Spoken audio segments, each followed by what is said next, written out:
Hello everyone, welcome to my channel. I am here to help you today.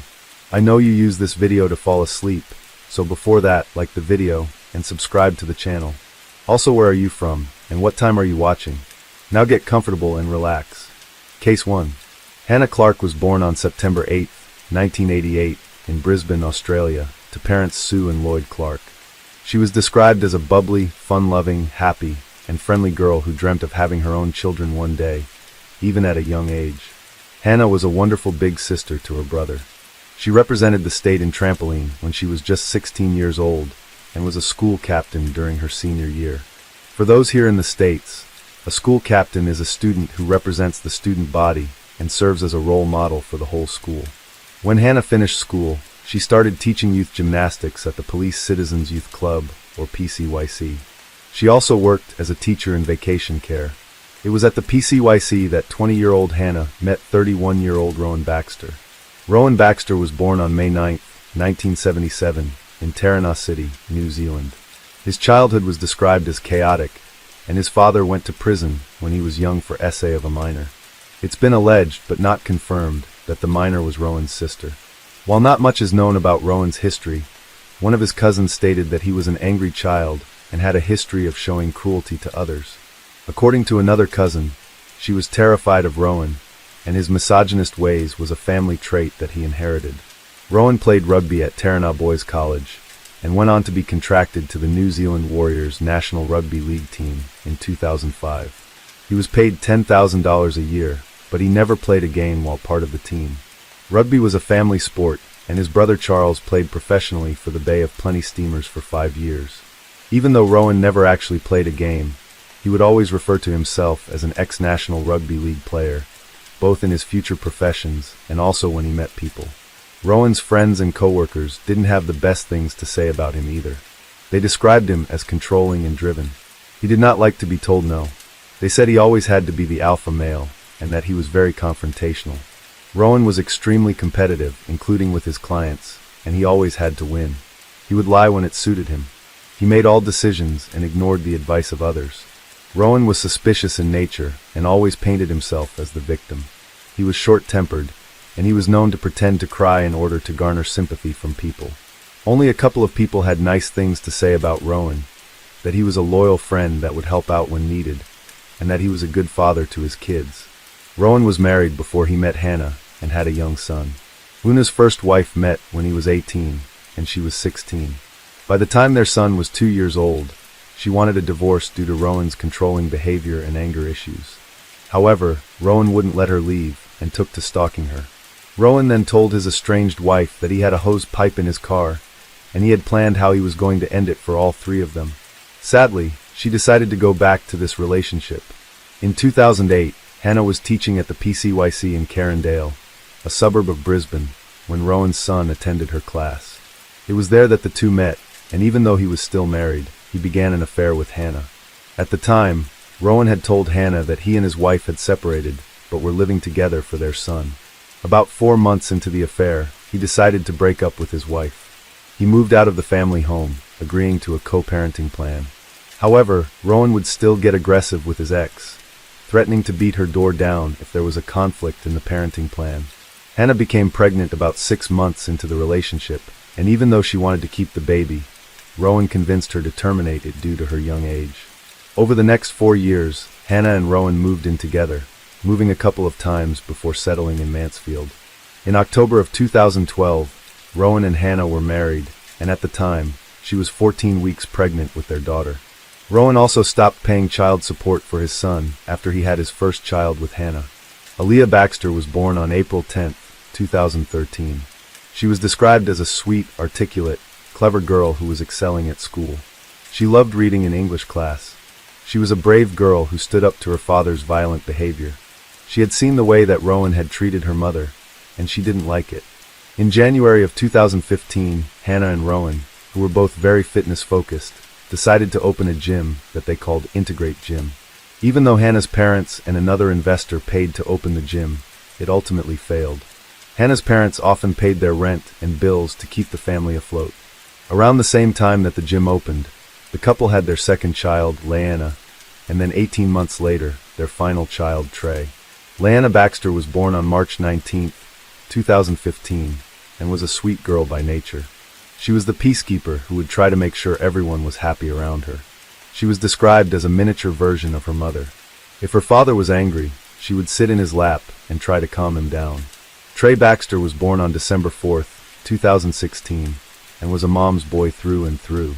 He loved running and playing, and loved nothing more than to be with his mother.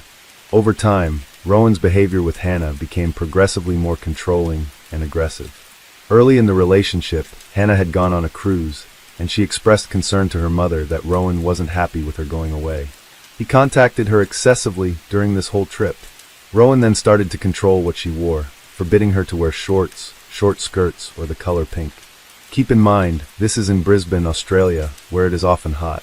Therefore, wearing shorts and or skirts is not uncommon to do there. According to folks that we know in Australia, it is not uncommon to see people wearing much less than that in public, and it's not really frowned upon. So for someone to not be wearing shorts or skirts above the knees is somewhat unusual, especially those who work in the fitness industry. Rowan started to control other aspects of Hannah's life. They had a joint Facebook page, as Rowan didn't want her to have her own. Before opening their own gym, he got a job at the same place as Hannah, presumably to keep an eye on her. He started to isolate Hannah from her family, and this is a family that was very much tight-knit at one point. Rowan not only criticized Hannah's family, he would also control the amount of time that Hannah and the kids could visit. His criticism and controlling behavior didn't stop with Hannah either. If the kids didn't clean their toys up quickly enough, he would throw the toys in the trash. He would often cancel events the kids were looking forward to in order to punish Hannah. Allegedly, Rowan also planted devices in the house and inside Hannah's car so that he could record and listen to what she was saying. This was never proven, however, and in one instance, he overheard a conversation that happened in their car between Hannah and an employee at the gym. The employee criticized Rowan for taking over a gym class that Hannah was running. Rowan was enraged at this conversation. He claimed Aaliyah had been playing with the phone and accidentally called him, so he overheard the conversation. But while this is possible, it wasn't the only time this happened. After an argument, Rowan left the house with the kids, and Hannah, who was upset, called her mother. Rowan later knew every word that was said in that conversation and held it against Hannah. He told a coworker that it was an accident and that he left the phone on record after the coworker told him he shouldn't be recording Hannah without her knowledge. While it's unknown exactly how much physical violence happened in the house, a few friends and family reported seeing bruises on Hannah. At one point, she had a fingerprint bruise on her arm after an argument. Hannah wanted to take Aaliyah with her to a fitness competition, and Rowan disagreed. After going through Hannah's phone one evening, he threw it across the room and smashed it after he didn't like what he saw. Rowan would also demand that Hannah sleep with him on a daily basis. If Hannah didn't comply, he would start an argument. Now, on one occasion, he smashed her watch in anger and then left the house and took the same hose that he threatened his ex-wife with. A terrified Hannah called her mother. Worried he was going to shove the hose in his exhaust, Hannah's parents drove around Brisbane looking for him. He later came home and said he had driven to a church parking lot and attempted to do so. Eventually, Hannah had enough, and in November of 2019, she reached out to a family violence resource center and told them she wanted to leave her husband, but she didn't know how to do it safely. Now, as we mentioned previously, she believed Rowan was monitoring her. Together, they made an exit plan. In December of 2019, Hannah put the plan into action, fleeing her home with little possessions. She picked up Aaliyah from school and fled to her best friend's house. She left her phone in the car, which they hid in case Rowan was tracking them. The next day, they went to her parents' house. On December 4th, Rowan contacted Relationships Australia.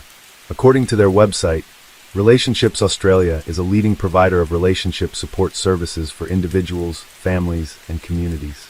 They aim to support all people in Australia to achieve positive and respectful relationships. The organization offered Rowan a session on December 10th, but he never confirmed or attended this appointment. On December 14th, Rowan went to his doctor and told him that Hannah and the kids had moved out. He confessed that he had control issues which were getting worse. He was in tears and indicated that he regretted his behavior. Rowan mentioned he had a bad upbringing but was close to his mother and that he had cut a lot of people out of his life. He went back on the 16th for a mental health visit and was prescribed temazepam, but no further follow-up was ever done, and this was the last contact he had with his doctor. According to a clinical pharmacist we consulted, temazepam is normally prescribed for insomnia. Now, Rowan presented with anxiety, and it's quite possible he was dealing with insomnia at the same time, so theoretically possible he was prescribed temazepam because of this. Now on December 6th, Hannah went to the police, and there she was advised to serve Rowan with a DVO. However, she was scared this would aggravate him and escalate the behavior. A DVO is an order which prohibits people from committing family violence against one another, much like a protection order here in the United States. Unfortunately, Hannah continued to contact Rowan so that he could see the kids. He would consistently tell her to think of the children and of the alleged harm she was causing them due to her leaving the relationship. He also started to tell Hannah's parents that their daughter was mentally ill and that he had done nothing wrong whatsoever. This started off a constant back and forth where Rowan would claim that he would return the children, but then change his mind, sent Hannah into a frenzy trying to get her children back, and much like with this previous marriage, he would show up unannounced, let himself into his in-laws' home, and stalk and harass Hannah. On December 26, 2019, Rowan had the children for the day, and Hannah went to pick them up. Now instead of handing the kids over, Rowan threw Leanna in the front seat of his car and drove off. A witness saw this and flagged down a passing police car who then talked to Hannah. Unfortunately, as there were no family court orders in place, all the police could do was ask Rowan to return his daughter, but they couldn't take her from him. The police did try to contact Rowan and went to his house, but nobody was home. Later that evening, Rowan called Hannah on FaceTime and told her that unless she ended an affair that he claimed she was having, and he would not return Leanna. Hannah wasn't even having an affair. This was just another tactic Rowan was using to control her. Hannah contacted her lawyers, who drafted a letter to Rowan demanding the return of Leanna. The police decided that they were going to file a DVO on Hannah's behalf regardless of her intention to do so. On December 28th, the police protection order was filed. On December 29th, the police made contact with Rowan at his house as he was putting Leanna in the car. They advised him of the court order and told him he couldn't go within 100 meters of Hannah or the children until they could be heard in the court for permanent orders. The police then took Leanna into custody and returned her to Hannah. Rowan was to have no contact before January 4th, 2020, and they were all due in court. Later, the police conducted a welfare check and noted that Leanna appeared scared. After what was essentially a kidnapping, she always kept her mother within her sights. Hannah was recommended to take the children to child-aware psychology for services, but no records were ever found that the children had attended. In support of the police issuing a DVO, Hannah provided a statement about some of the things that had been going on behind closed doors. These included that she was forced to sleep with Rowan every night even though he would tell her she was disgusting, and that sleeping with her was, and I'm quoting him, like having sex with a bucket. In Hannah's own words, if I didn't have sex with him every night, he would make our lives hell. In the end, it became a chore I had to do to keep the peace and keep our kids safe from his temper. She also stated that he would hold her neck even though this made her uncomfortable, but wouldn't squeeze enough to cut off her oxygen. On one particular occasion when Hannah told Rowan no, he attempted to assault her, and Hannah had to fight him off physically. It was stated that Rowan had told her he had a plan to end the existence of his ex-wife, their son, and then himself. This made Hannah fearful that he would attempt to do the same to her and their children. Also, Hannah said that she was scared of Rowan as he behaved in a way that made her fear for her children. Rowan had posted videos to social media in the past of him playing too roughly with the kids, and in some cases being outright violent. In one video, he puts the kids in an ice bath. Little Trey was crying hysterically the whole time. Rowan also contacted the police around the same time, claiming that he was the one in fear of Hannah. He said Hannah had a key to the house and was able to let herself in. He worried that she would come in and take Leanna, who he had in his care at the time. He said that he was so scared he was driving around in the car with his daughter. Given the size difference between both of them and history of their relationship, one could assume he was trying to counter any claims that Hannah herself was trying to make. On December 29, 2019, Rowan attended his first counseling session as part of his mental health plan. According to the session notes, Rowan reported wanting help controlling his jealousy and that Hannah had left him for his controlling behavior. No formal risk assessment or risk screening for family violence was completed, and the session focused on dealing with overwhelming feelings by using techniques such as breathing.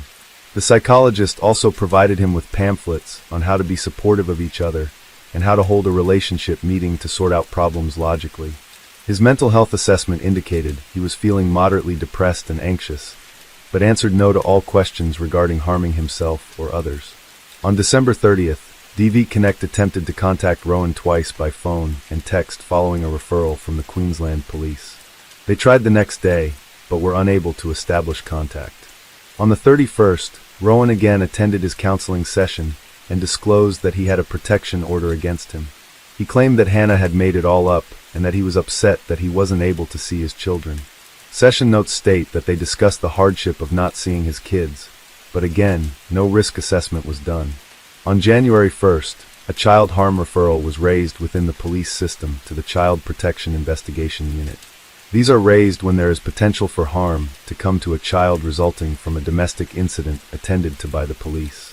If an officer who has visited an incident is concerned about the welfare of a child, they will raise a referral to be investigated by the Specialized Child Protection Unit. Once this unit completes an investigation, they can also raise the matter to the DOCS, which is Australia's version of CPS. This referral, however, was closed by Detective Sergeant Derek Harris as a custody dispute, and no further investigation was necessary. He did, however, send a copy of the report to DOCS. On January 6th, Rowan again attended counseling and reported that their gym had been closed and that Hannah was oversharing their business, making people avoid him. He said he wanted 50-50 custody. Again, no risk assessment was done and strategies, such as starting new activities, were discussed to help Rowan. The matter went to court on January 8th, and Rowan contested the DVO. In the end, the DVO ruled in favor of Hannah and stated that Rowan could not commit acts of family violence, expose the children to family violence, go within 100 meters of Hannah's residence, or contact Hannah unless it was regarding the children. On January 17th, Rowan sought out advice from the men's legal service. He told them he believed that Hannah was planning to run off with the children and that he would never see them again. At the same time, Rowan increased his stalking. He would be at the same coffee shop as her, the same shopping centers. He would follow Hannah around, and he kept appearing wherever she went. Hannah was worried that he had planted another tracking device on her. January 21st, Rowan attended another counseling session. He claimed that he was being accused of being mentally unstable in order to restrict his access to the children. His psychologist, Vivian Jarrett, wrote Rowan a letter that stated the following, and I quote, "Mr. Baxter has been stressed over his wife leaving him suddenly, but has been coping remarkably well considering. He has been very open and sincere in our sessions. I have no concerns regarding his mental health. Contact with his children would be ideal, and after reviewing his parenting strategies, all seems in order for him to regain contact." It appeared this letter was written solely on what Rowan was saying. No official risk assessment or screening was ever done by the psychologist in relation to family violence or risk to children in order to write this letter of support, a letter that would turn out to be so completely wrong. Rowan presented the biggest risk of all to Hannah and his children. Rowan, however, continued to fight the DVO. His lawyer sent a letter to the court claiming that Hannah had only filed the DVO in order to get Leanna back and retain custody of the children. On January 23rd, the court declared that Hannah was to retain custody of the children, and Rowan would get alternating weekends with them. Every other week, they would spend Thursday to Friday with Rowan. They would have shared holidays, weekly FaceTime calls, and changeover was to occur at Hannah's parents' home.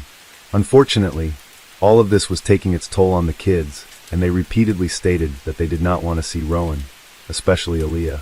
On one overnight visit, Aaliyah called Hannah crying. She said they were driving, and she didn't know where they were going. On January 31st, 2019, Rowan returned Trey later than the agreed custody time. While Hannah was getting Trey out of the car, she noticed that Rowan had explicit photos of her laying out in the open. Hannah grabbed the photos and went to walk inside, but Rowan got out of the car and grabbed her wrist, turning it up behind her, and his mother called the police. However, Rowan denied the assault and went to file a DVO against Hannah instead. Hannah, however, had seen a doctor who advised her wrist had been sprained and put it in a splint. Hannah reported the breach of the DVO to the police. When the police tried to talk to Rowan, he refused to speak without legal counsel. Around the same time, Rowan lost his job as a personal trainer at a local gym.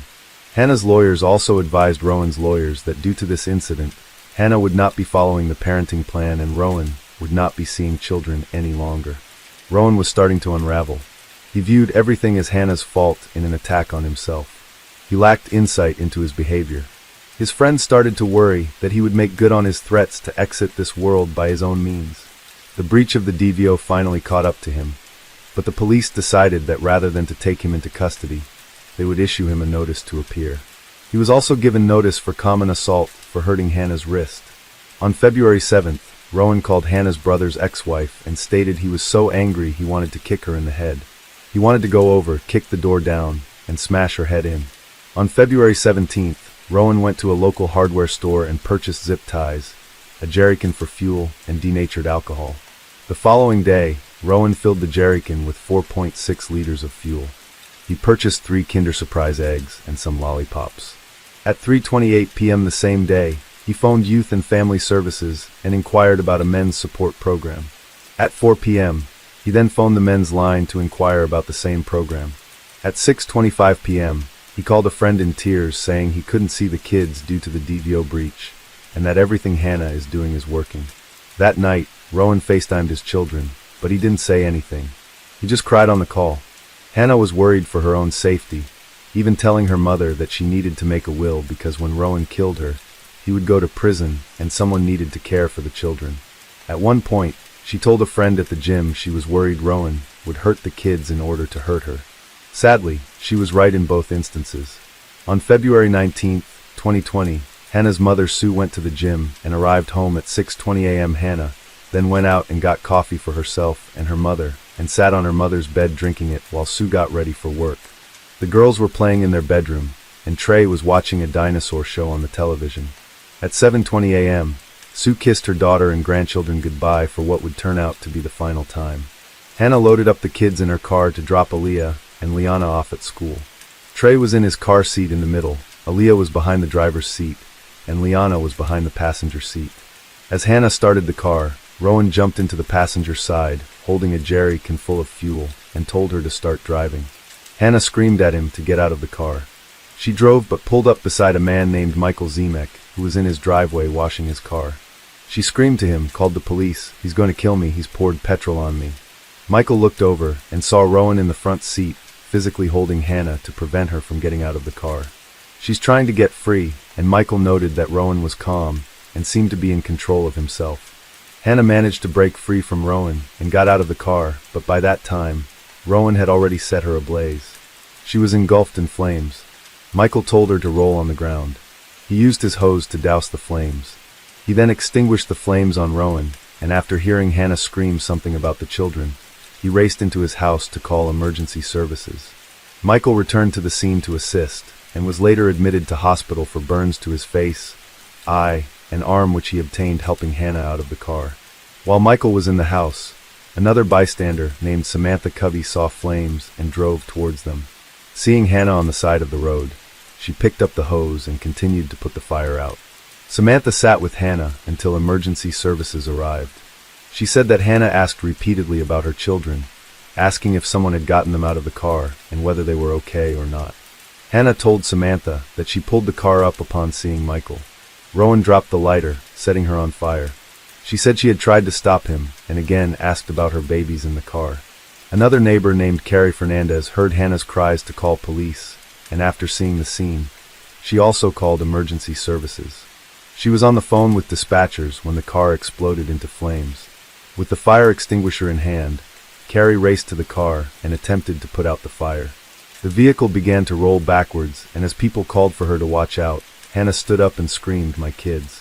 A man named Benjamin Young pulled up just as Hannah made her initial scream. He also saw the car explode. He stated, "At that point, it sounded like a bomb went off. It was so loud. I felt the shockwaves." The car was engulfed in flames. Almost instantly, the car exploded about 10 meters from where I was. Police would later learn that Rowan had put the jerrycan full of fuel right in front of Aaliyah, and it exploded right at her feet. While Rowan didn't have any fuel on him, each of the children did, as did Hannah. As the car rolled backwards, Benjamin noticed Rowan dive into the front passenger seat, grab something, and then jump back out again. Benjamin grabbed some wood from the back of his own car to try to stop the car from rolling backwards. As he ran towards the car, He heard other bystanders yelling, get them out, referring to the children. Benjamin saw little Trey in his car seat.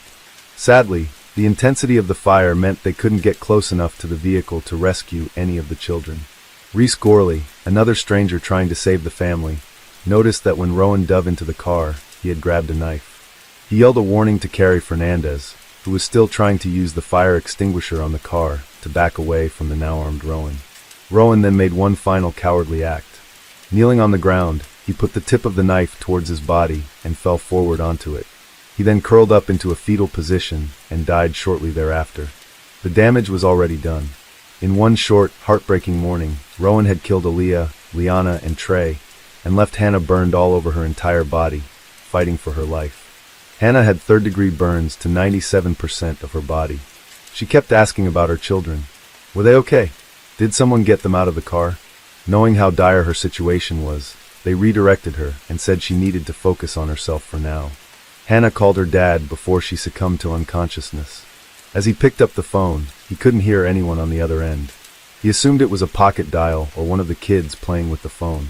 He would soon learn that it was in fact Hannah. She was unable to speak. He said her last act of resistance was to reach out for her dad, but she couldn't talk to me.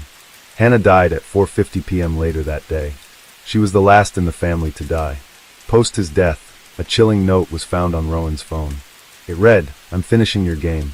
I don't want to play it anymore.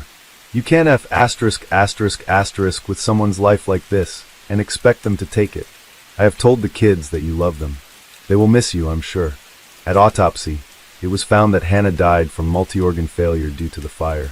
Aaliyah, who was only 6 years old at the time of her death, died from the effects of the fire, including smoke inhalation.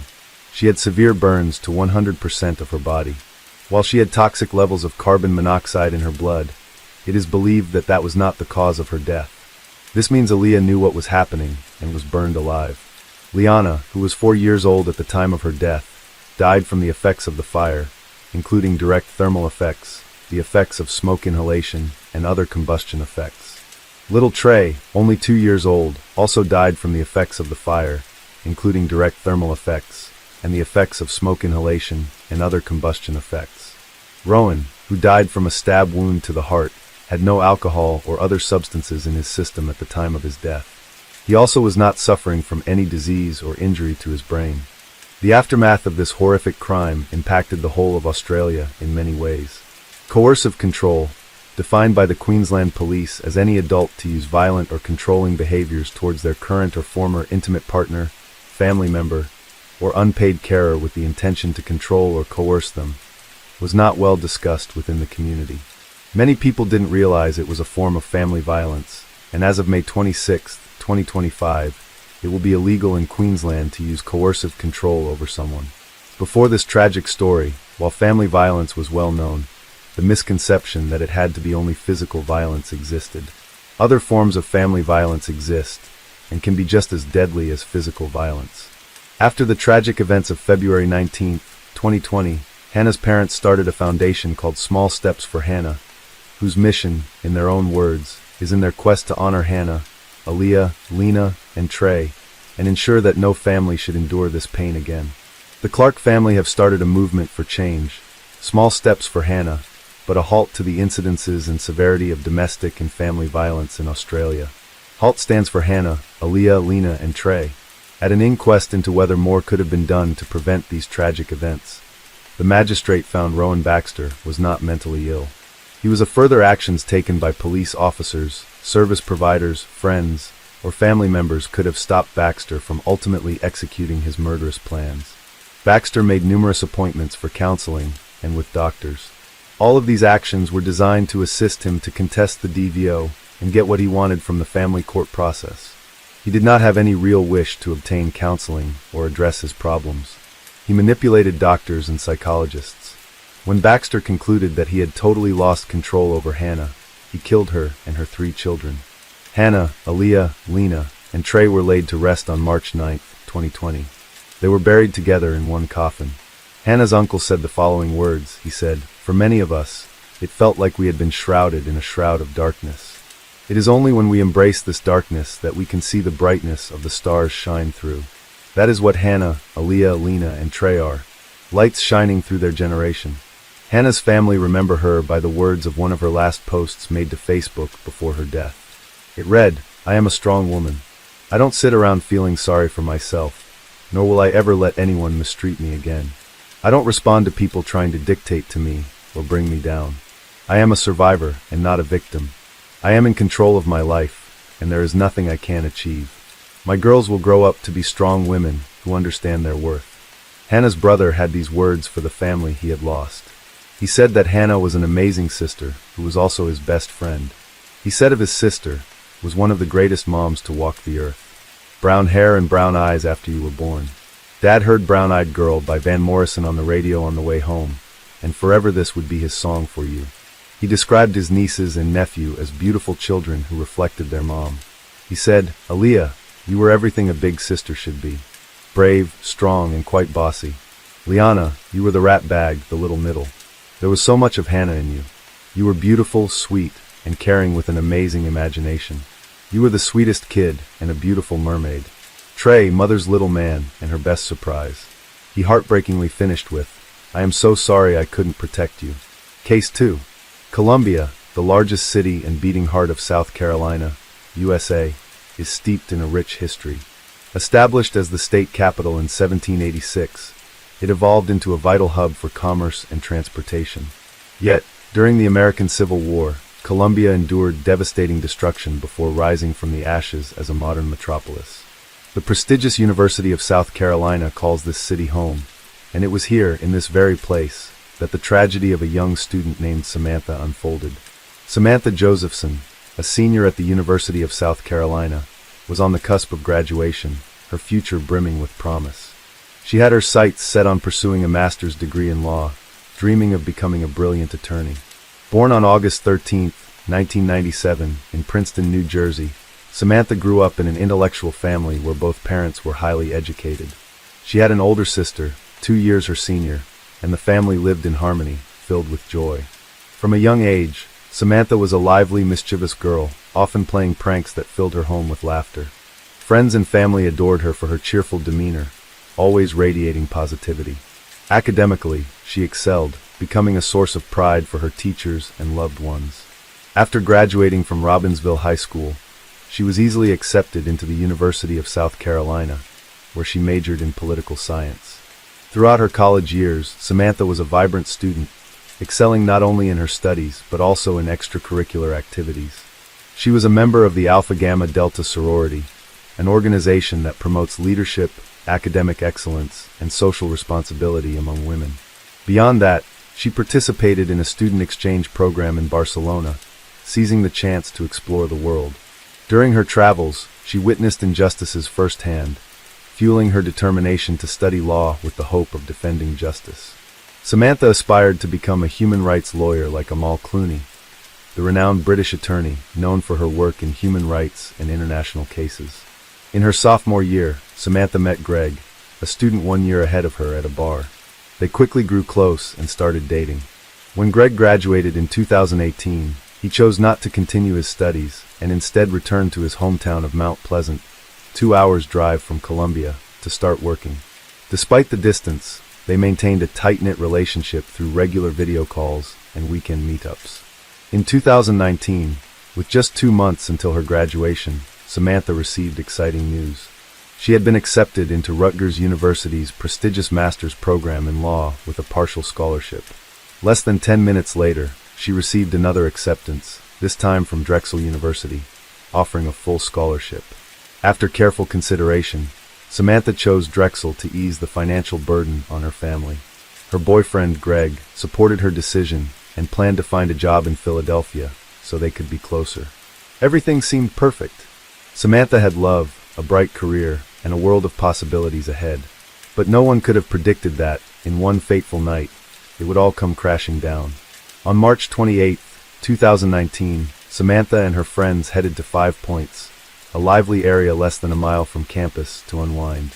Known for its bustling bars and nightclubs, 5 Points was a popular spot for students. Samantha and her group gathered at the Bird Dog Bar. By around 2 a.m., exhausted from the night, Samantha decided to head home early. But little did anyone know, The moment she stepped out of that bar would be the last time she was seen alive. Samantha's phone went silent. No calls, no texts, no response. Her friends, boyfriend, and family began to panic. They scoured the area in search of her, but to no avail. By 1:30 p.m., they decided to report her missing to the police. Although Samantha had been missing for less than 24 hours, the police sprang into action immediately. They rushed to her apartment to interview her roommate, gathering details about her appearance, the clothes she was wearing when she disappeared, and swiftly released her photo to the media in hopes of receiving tips from the public. But no one could have imagined the horror Samantha had endured. The area where Samantha vanished was bustling with plenty of foot traffic.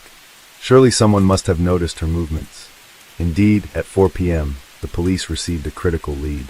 In the New Zion area of Clarendon County, southeast of Columbia, about 60 miles from the bar where Samantha was last seen, 2 hunters discovered the lifeless body of a young woman lying by the roadside, hidden among the brush. Police rushed to the scene and confirmed that was Samantha, the very person they had been desperately searching for. According to the preliminary forensic examination, her body bore countless small but shallow wounds inflicted by a sharp object. The injuries were concentrated primarily on her head, neck, arms, and back, with an estimated 120 stab wounds. The sheer number of wounds was so staggering that the coroner couldn't count them all, a testament to the killer's ferocity and utter lack of humanity.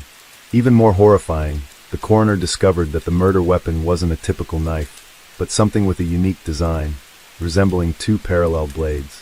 The wounds on Samantha's body were symmetrically distributed, leaving even the experts baffled about the exact nature of the weapon. The most shocking detail of all, Samantha's body was nearly drained of blood. Based on her body weight, she should have had roughly 4,000 milliliters of blood, but the coroner recovered only 20 milliliters. This meant almost all of her blood had been drained. The minuscule amount left wasn't even enough for further testing. The cause of death was determined to be acute blood loss, a process that likely took 10 to 20 minutes. During that time, Samantha must have endured unimaginable pain and despair. The mere thought of it is enough to send chills down anyone's spine. When Samantha's parents and boyfriend received the devastating news, they were utterly shattered. They couldn't fathom that a vibrant, radiant young woman like Samantha could meet such a tragic end. The University of South Carolina, where Samantha studied, was plunged into mourning. In the wake of the tragedy, fear gripped the entire student body. After all, what Samantha did on that fateful night was nothing out of the ordinary for a college student, hanging out with friends, ordering a ride through an app.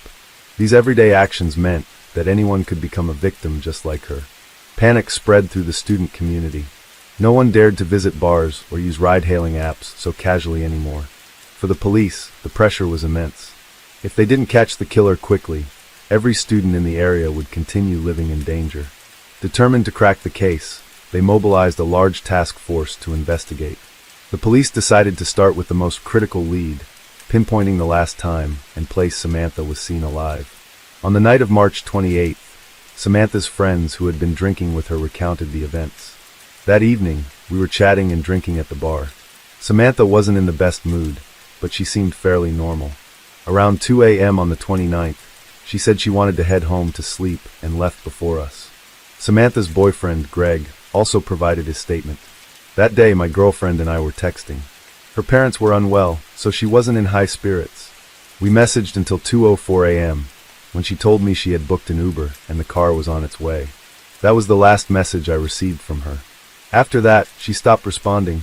Greg explained that since they shared their locations with each other, he checked his phone and noticed something unusual about Samantha's route. The car should have been heading north to take her home, but instead, it was moving southeast. Sensing something was wrong, Greg called and texted her repeatedly but couldn't reach her.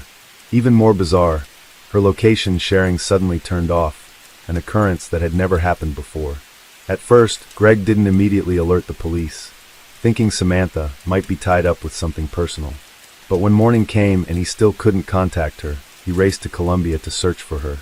In fact, before reporting to the police, Greg had gone to Samantha's roommate to search together. He even managed to obtain surveillance footage, showing Samantha hailing a ride that night. After noticing something suspicious, he decided to alert the authorities. Based on this lead, the police quickly pinpointed a critical detail.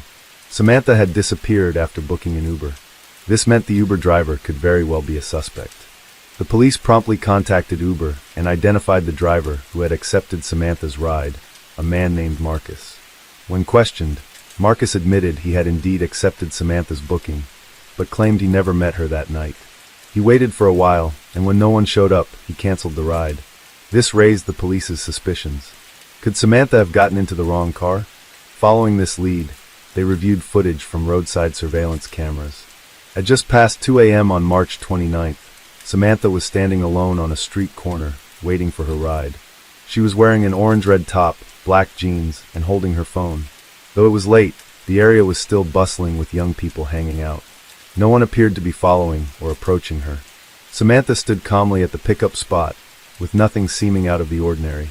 A silver-gray car pulled up near Samantha, and she quickly approached it, assuming it was her ride, but the car sped off. It clearly wasn't the one she had booked. Samantha returned to her spot to continue waiting. About 30 seconds later, at 2:12 a.m., a black Chevrolet pulled up. This time, Samantha walked over and got into the car without hesitation. Moments later, the vehicle vanished into the night. As the police dug deeper into surrounding security footage, they uncovered a chilling detail. The black Chevrolet had been circling the area multiple times. Each time, it would stop at the street corner, where people were waiting for rides, linger for a few minutes, then drive off. This behavior resembled a predator hunting for prey. Those leaving the bars were the targets of this car. Earlier, the moment Samantha approached the wrong car had been clearly observed by the driver of the Chevrolet trailing behind. This suggested the crime was premeditated, meticulously planned in advance. The police immediately expanded their investigation to track down the Chevrolet. Unfortunately, the cameras didn't capture a clear view of the license plate or the driver's appearance. At this point, the police had only a sliver of information. The suspect drove a black Chevrolet and frequently appeared in the 5 Points area. With such limited leads, they had no choice but to intensify patrols and keep an eye on every black Chevrolet in the vicinity. Typically, when hunted so relentlessly, a suspect would go into hiding, but not this time. Less than a day later, the police apprehended the suspect. Rather than crediting the police's efficiency, it might be more accurate to say the suspect was overly confident and arrogant, completely disregarding the law. While patrolling 5 Points, officers spotted a black Chevrolet matching the one from the surveillance footage. Without hesitation, they pulled the car over for inspection. A man wearing a white hoodie, seated inside, was asked to step out. But the moment he exited the vehicle, he suddenly turned and fled. At the time, there was still a female passenger in the car. When questioned, she appeared utterly bewildered, unsure of what was happening. Meanwhile, several officers quickly gave chase to the suspect. In a matter of moments, they apprehended him. His decision to flee before even being questioned suggested he had something to hide. However, even after being caught, the suspect remained silent in the face of the police's questions. He only claimed to be struggling to breathe and demanded medical attention. When a doctor arrived to examine him, they concluded he was perfectly healthy. To identify the suspect, the police took his photograph and fingerprints. The results revealed he was Nathaniel Rowland, 24 years old. Meanwhile, another team of officers conducted a preliminary search of the car. They discovered a quantity of illegal substances, a rose gold iPhone, visible bloodstains on the back seat, and cleaning agents like bleach.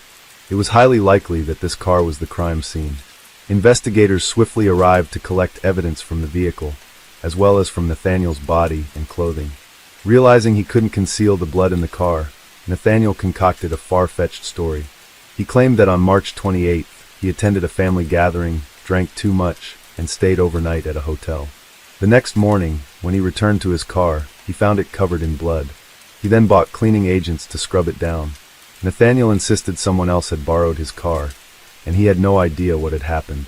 He spoke fluently, but when the police pressed him on who had borrowed the car and who attended the gathering, he clammed up, refusing to answer, citing privacy concerns.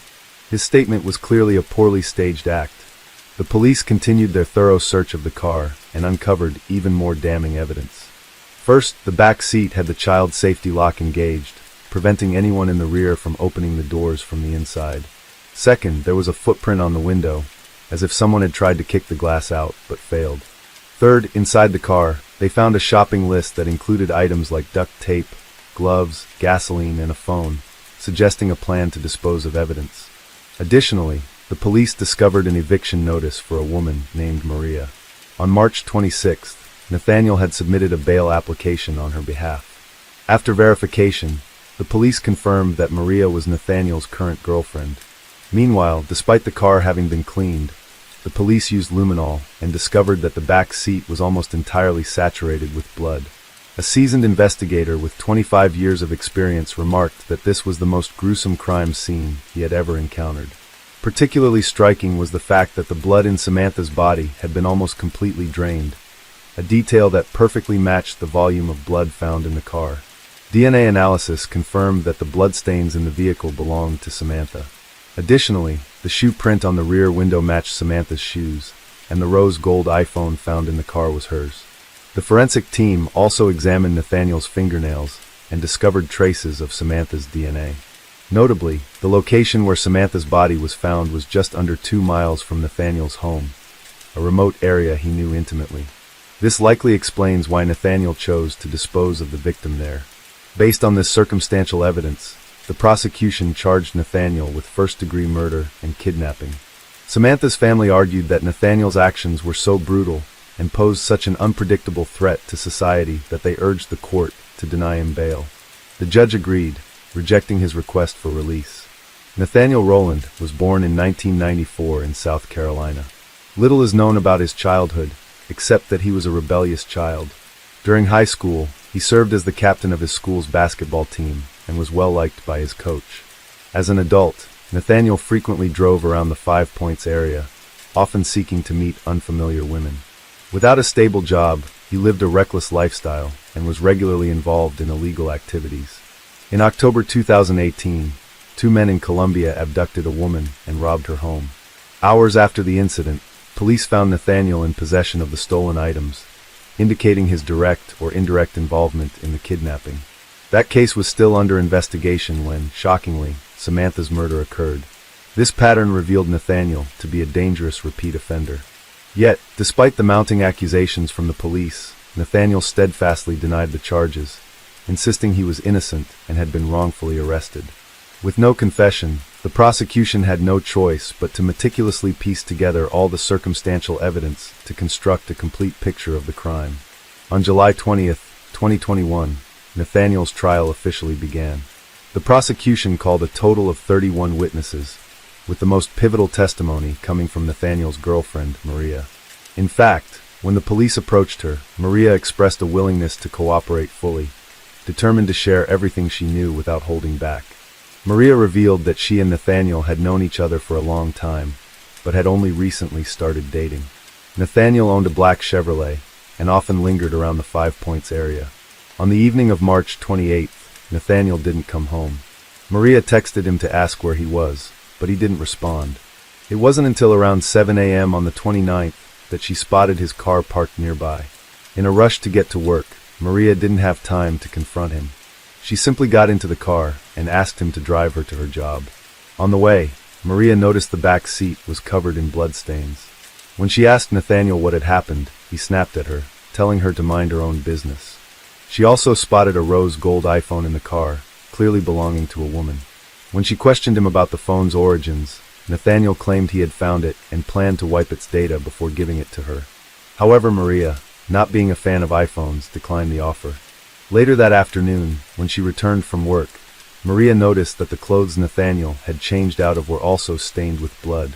He had brought a large quantity of cleaning agents and bleach, meticulously scrubbing the car. Alarmed by her boyfriend's strange behavior, Maria pressed him for answers, but Nathaniel grew furious and pushed her away. Still, she managed to catch a glimpse of a double-bladed knife covered in blood inside the car. Later, when she saw news reports about Samantha's case, Maria was horrified but too afraid to contact the police.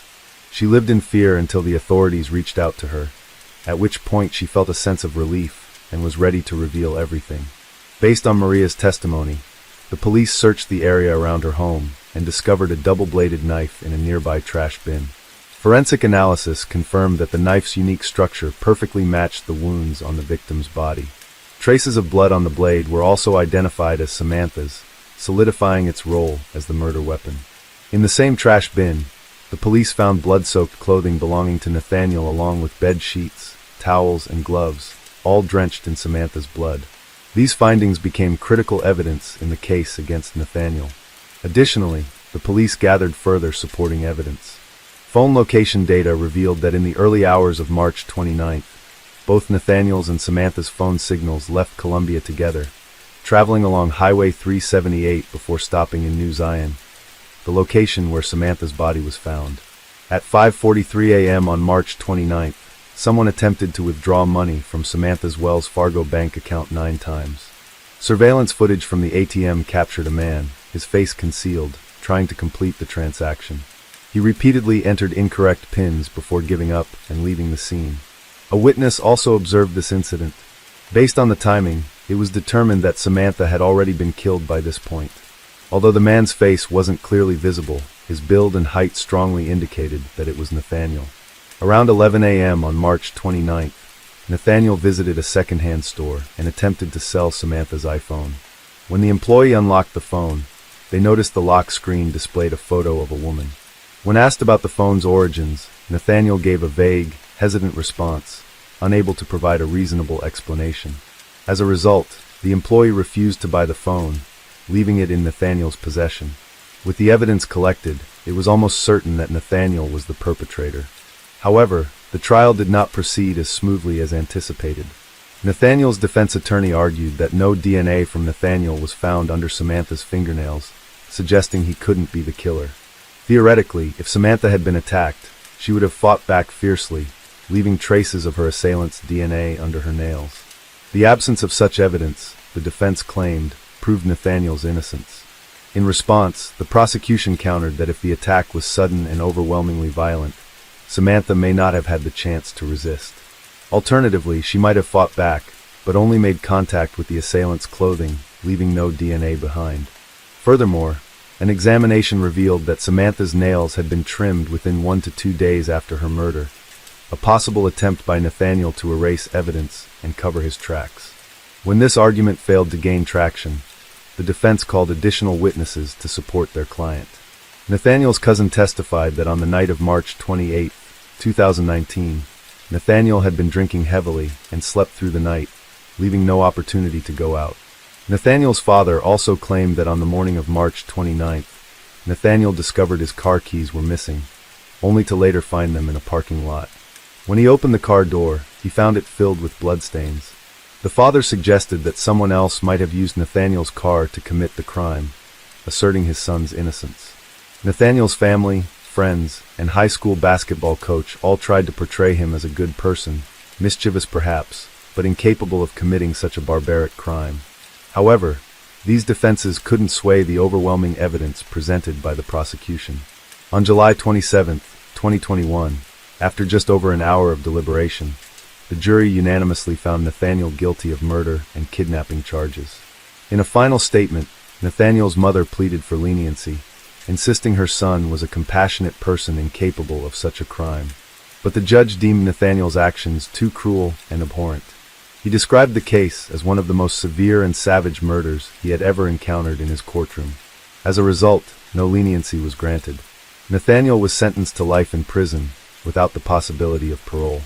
Notably, throughout the trial, and even as the verdict was delivered, Nathaniel maintained a cold, unrepentant demeanor, a chilling display that sent shivers down the spines of those present. Although the perpetrator received a fitting sentence, Samantha's death left an indelible scar on her family. Her parents often broke down in tears, tormented by the thought of the over 100 wounds inflicted on their daughter's body. Reflecting on their daughter's passing, Samantha's parents identified a critical factor that contributed to this tragedy: ride-hailing apps. Had their daughter not entered the wrong car, the killer would never have had the opportunity to strike. Determined to prevent similar tragedies, they launched a campaign to raise awareness about safety when using ride-hailing services. They also established the What's My Name Foundation, which focuses on educating the public about ride-hailing safety, supporting charitable organizations, and providing college scholarships to select high school students. Samantha's parents collaborated with lawmakers to advocate for legislative reforms to enhance passenger safety and ride-hailing services. Thanks to their tireless efforts, in June 2019, South Carolina passed a ride-hailing safety law, named after Samantha, known as the Sammy Law. Under this law, ride-hailing vehicles are required to display clear signage on the front and rear of the car. Additionally, the rear side windows must feature information boards showing the driver's name, photo, and license plate number, making it easier for passengers to verify their ride. The law also imposes strict penalties on those impersonating ride-hailing drivers, with fines up to $500 and a maximum jail term of 30 days. Those who exploit ride-hailing services to commit crimes face fines of up to $1,000 and a maximum prison sentence of 2 years. Passengers are also encouraged to exercise caution before entering a vehicle. They are advised to ask the driver, "What's my name?" as only the legitimate driver would know the passenger's booking details. The What's My Name Foundation uses Samantha's nickname, Sammy, to remind people that this final verification step before getting into a car is crucial. Subsequently, the Sammy Law was recognized by the state of New Jersey and gradually refined. By July 2020, the law passed the U.S. House of Representatives with unanimous support. Despite the challenges and obstacles in the legislative process, the Sammy Law officially became federal law in 2023. Samantha's case is a horrific crime, showcasing the brutality and callousness of the perpetrator.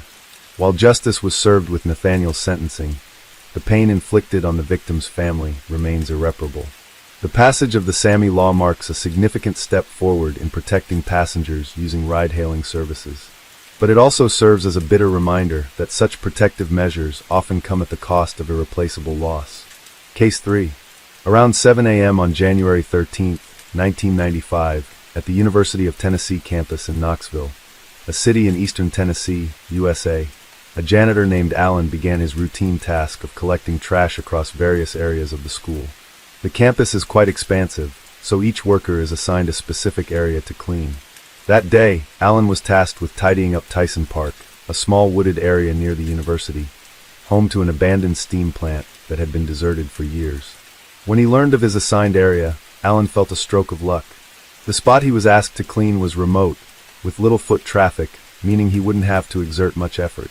Whistling as he strolled leisurely, the man ventured deeper into the woods, unaware that in mere moments, he would witness a horrifying scene that would haunt him for the rest of his life. As he passed by the abandoned steam plant, Alan suddenly noticed streaks of red staining the ground. They formed a faint trail, leading straight into the nearby underbrush. A sense of unease welled up inside him, but curiosity urged him forward. Taking a deep breath, he slowly parted the grass to get a better look, and in that instant, his heart felt as though it might leap out of his chest. Before him lay a body that was no longer intact. At first, Alan thought it might be the remains of an animal torn apart by a predator. But upon closer inspection, he shuddered as he realized it was human. The victim was shirtless, her skin covered in countless deep cuts, as if sliced meticulously with a razor blade or a utility knife. At the center of her chest, a 5-pointed star had been carved deep into her flesh. The blood had dried, forming dark clotted patches that made the wounds appear even more grotesque. But what horrified Alan the most was the victim's head. It had been so brutally battered that it was nearly unrecognizable. In that moment, his entire body froze, his legs trembling as if they might give way beneath him. Overwhelmed with panic, he bolted out of the woods, his shaking hands fumbling to dial the police. Less than an hour later, the Knoxville City Police, along with the university's security team, arrived at the scene. Even for seasoned investigators who had witnessed countless murders, the sight of this victim left them stunned. A preliminary examination revealed that the victim had been attacked with extreme savagery. The cuts on her body were likely inflicted by a sharp object, such as a razor or utility knife. Her head had been repeatedly struck with a large rock, leaving it completely disfigured. No one could fathom the excruciating pain the young woman must have endured before her death. The police quickly cordoned off the crime scene and transported the victim to the forensic center for further examination. The crushed state of her head made on-site identification impossible. All they could determine was that the victim was a young woman. Given that the crime occurred so close to the university campus, authorities feared the news would spark panic among students, so they swiftly contained the area and controlled the flow of information. The university administration was equally concerned. With the killer still at large, could someone else become the next victim? If the perpetrator was a student, or if their target was students, the consequences could be catastrophic. For this reason, solving the case quickly became the top priority. The first task for the police was to identify the victim. Since the university campus typically saw little outside traffic, it was highly likely that the victim was a student enrolled there. To confirm this, the police reached out to faculty and staff, inquiring whether any students had recently gone missing. During the investigation, a staff member responsible for managing the dormitory entry and exit logs provided a crucial lead. According to this individual, among the students in the school's vocational training program, there was a 19-year-old girl named Colleen Slemmer. She had left the dorm the previous evening and had not returned since. Colleen Slemmer was born on September 20th, 1975. She lived with her mother, stepfather, and younger sister in Orange Park, Florida.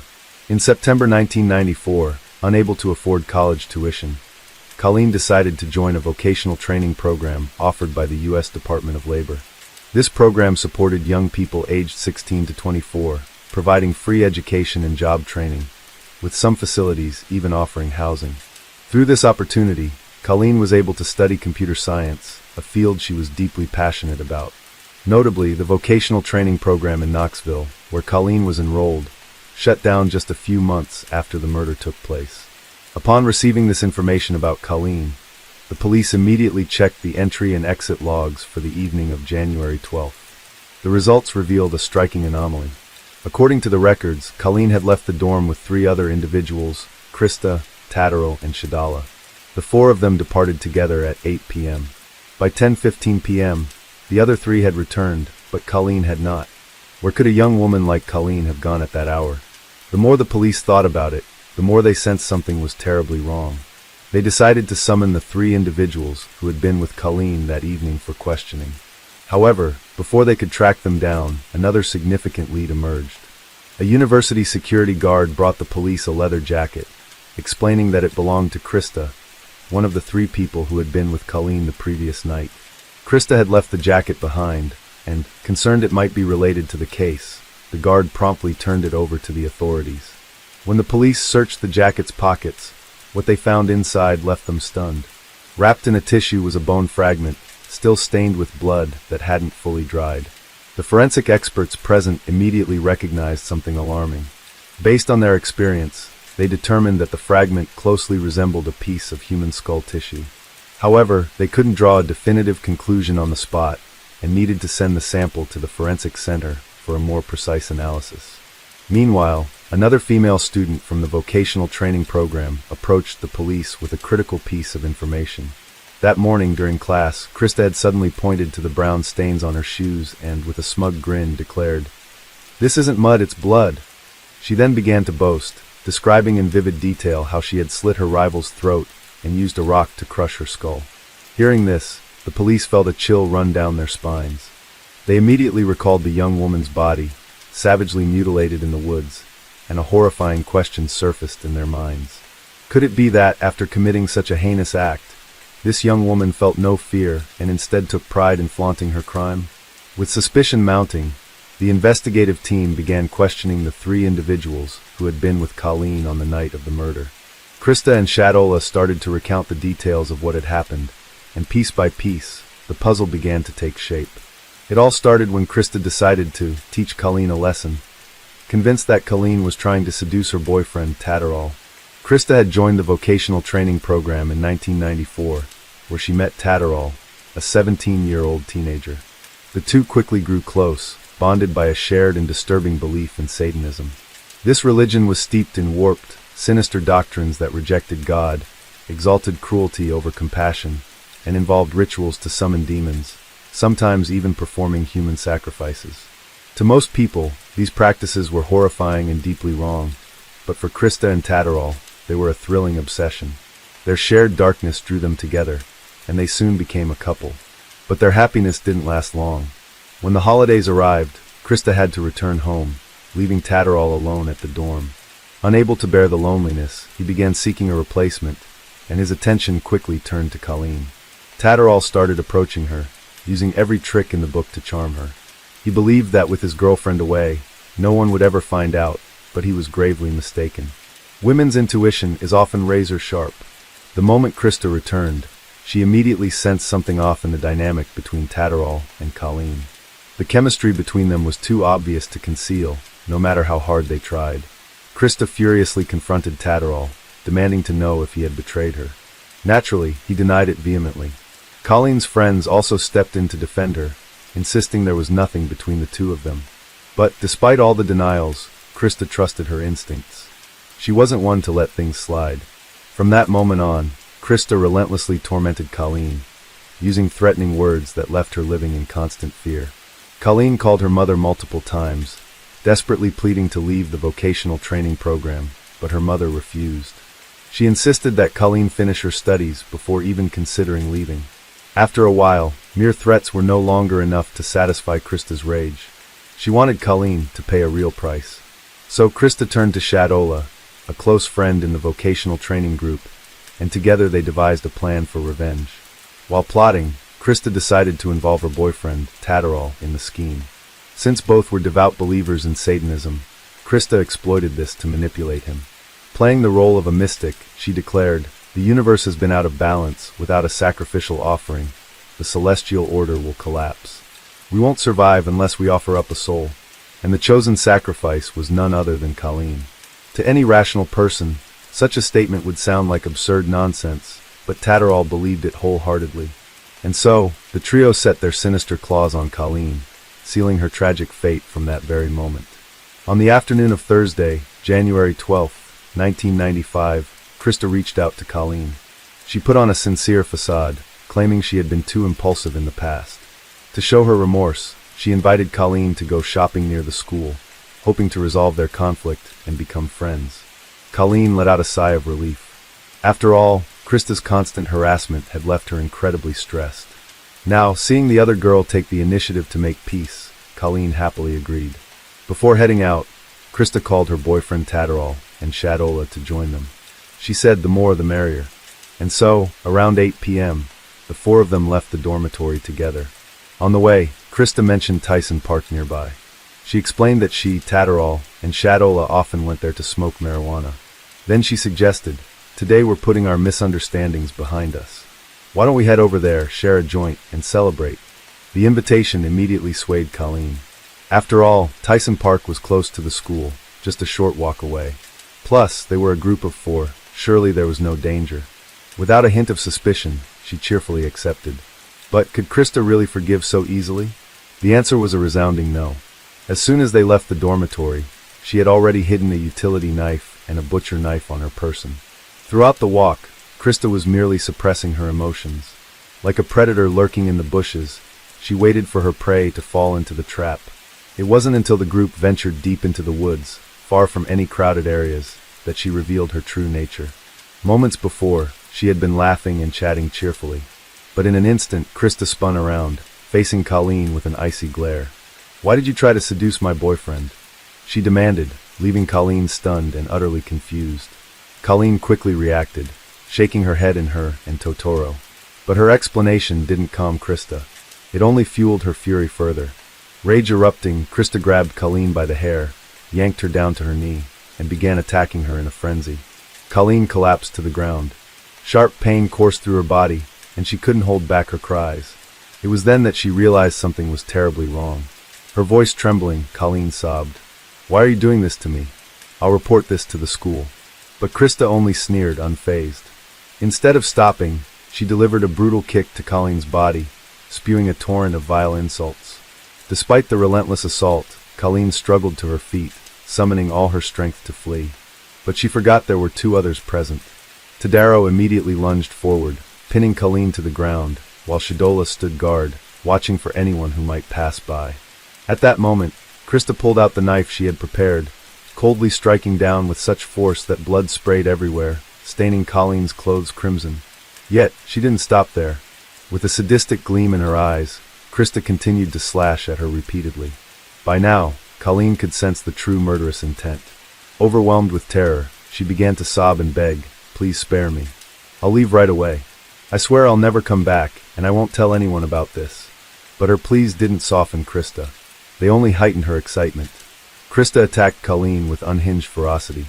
The young woman's screams of agony echoed through the night, but no one was around to hear them. To silence her cries for help, Krista slashed a deep cut across Colleen's throat. Because the angle wasn't precise, she had to slice multiple times. Her survival instinct gave Colleen one final burst of strength. Clutching her throat, she broke free from Tatterall's grip and stumbled toward the park. But she didn't get far before a large rock came hurtling through the air, striking the back of her head with brutal force. This time, Colleen didn't even have the chance to scream. Her body crumpled to the cold ground. She no longer had the strength to fight back. All she could do was silently pray for survival. But Krista had no intention of stopping. Her excitement only grew. She called Tatterall over, handing him the butcher knife. For the next half hour, the two took turns torturing their victim. Hundreds of cuts were carved into Colleen's body, blood pouring in streams, soaking the ground beneath her. When Krista finally grew bored, she decided to end the torment. She carved a 5-pointed star into Colleen's chest, then lifted a large rock and brought it down on her head with force. Once, twice, over and over, until Colleen's face was completely unrecognizable. In occult beliefs, it's said that if a person dies with their body no longer intact, their soul cannot find peace and will remain trapped forever in the remnants of their flesh. For this reason, Krista chose a piece of Colleen's skull, her favorite part, as a keepsake, carefully placing it in the pocket of her leather jacket. She believed this would ensure Colleen's soul remained imprisoned, never to be freed. After the horrific crime was complete, the three perpetrators dragged Colleen's body into the nearby underbrush. Before leaving, they rifled through her belongings, taking her ID card and a pair of black gloves, which they later hid at a nearby gas station. By 10:15 p.m., the group returned to the school as if nothing had happened, calmly heading back to the dormitory and resuming their daily lives. None of them showed any signs of fear or remorse until the police came knocking the next day. In the interrogation room, Krista calmly caressed the 5-pointed star pendant around her neck, a symbol of the faith she revered. With a chilling composure, devoid of any guilt, she recounted the entire crime in meticulous detail, step by step. As the police documented her confession, the transcript spanned 46 pages. The officers present couldn't help but shudder. How could a young woman like her be so ruthless? What had turned her into a demon in human form? Regardless, her confession significantly streamlined the investigation process. The police sent the skull fragment found in Krista's jacket for forensic analysis, and the results confirmed it belonged to Colleen. Additionally, in Krista's dorm room, they discovered a satanic Bible and a pair of jeans covered in stains. DNA testing verified that the stains were Colleen's blood. With all the physical evidence and witness testimonies in place, the Knoxville police officially arrested Krista on charges of murder. A few hours later, Tatterall and Shadola were also taken into custody. On March 22, 1996, the trial for Colleen's murder officially began. Before the proceedings started, the jury emphasized in their opening statement that Krista's actions were not only cruel, but also cowardly and barbaric to the extreme. The prosecutor then presented key evidence, charging Krista and her accomplices. With the chain of evidence indisputable, after just a few hours of deliberation, Krista was found guilty and sentenced to death for first-degree murder. At the time, Tennessee still used the electric chair for executions. This made Krista the youngest woman on death row since the U.S. reinstated the death penalty in 1976. She was only 18 when she committed the crime. The moment she heard the death sentence, Krista seemed to crumble, breaking down in tears with an expression of regret and fear. But no matter how many tears she shed, no one felt any sympathy for her. A cold-blooded killer like her didn't deserve compassion. Meanwhile, the trial for her accomplices was held 3 months later. After the trial, Krista was transferred to Tennessee's highest security women's prison to await execution. During her incarceration, she couldn't restrain herself and wrote a letter to her boyfriend, Tatterall. However, the letter was intercepted by a guard and handed over to the prosecutor. Its contents revealed that Krista felt no remorse. She even believed the police should be grateful to her for not letting Colleen suffer any longer. On June 6, 1996, Krista was sentenced to an additional 25 years in prison for conspiracy to commit murder. While this sentence held little significance for someone already on death row, it further underscored the horrific nature of her crimes. As for Tatterall, because he was only 17 at the time of the murder, he received a life sentence, but with the possibility of parole in 2028. Shadola, who was an accomplice complicit in covering up the crime, but cooperated fully with the police after her arrest, was sentenced to 460 days in prison and 6 years of probation. One might think the case ended there, but the story was far from over. In 1997, a man named Eric Holler sought to sell exclusive items related to Krista on his website. He reached out to her via letter. Coincidentally, Krista loved to boast about her achievements, and the two quickly hit it off. Soon after, items linked to Krista began appearing on the market. Handwritten letters, strands of her hair, signed photos, and even her underwear were put up for sale. A signed photo of Krista, accompanied by a letter and a lock of her hair, could fetch $135. Other items were quickly listed as sold, nearly selling out. Krista and Eric even planned to get married. Eric's thinking was simple. He believed Krista would eventually be executed, and when that happened, everything she owned would become his property. But he miscalculated. Krista remains alive to this day, while Eric himself is the one running out of time. Recently, his website announced that he had been diagnosed with cancer, and the site would cease operations indefinitely. In 1999, a video featuring Krista was released. In it, she said, "I'm 22 years old now, and I still have so much I want to do. But every day I'm locked in a solitary room for 23 hours. I should be out there, going to school, working, and hanging out with friends. I really love my stuffed dog, Eddie. It's the only stuffed toy I'm allowed to keep because they're afraid I might hide dangerous objects in other ones." If you think Krista had reformed, think again.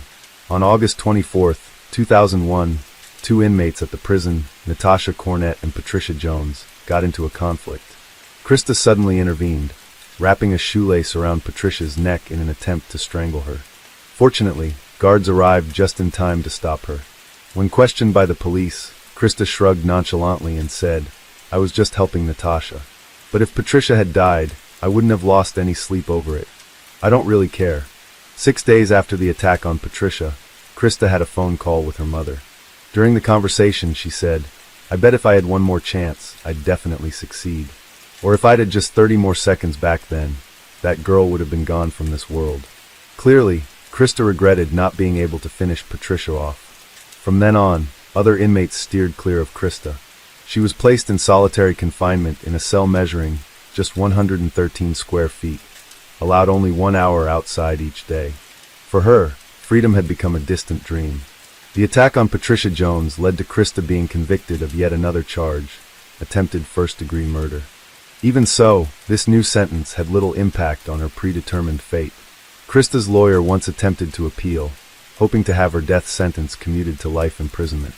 The reasoning for the appeal was almost laughable. They argued that a life sentence would help her realize her mistakes more than a death sentence would.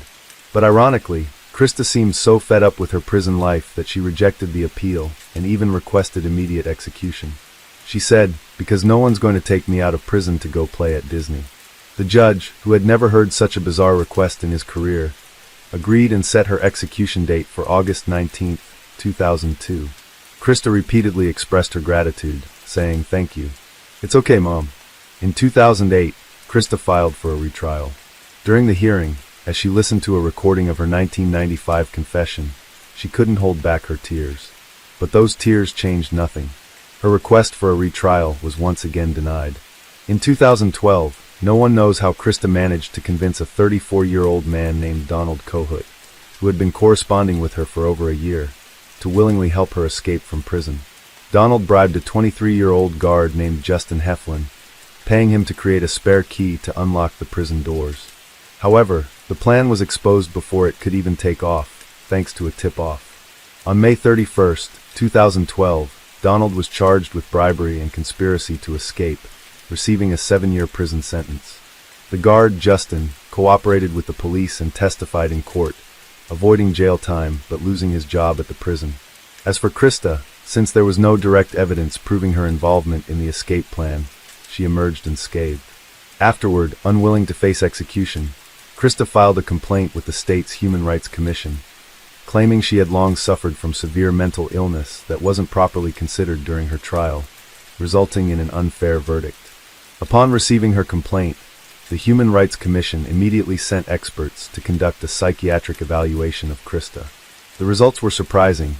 She was indeed suffering from a mental disorder.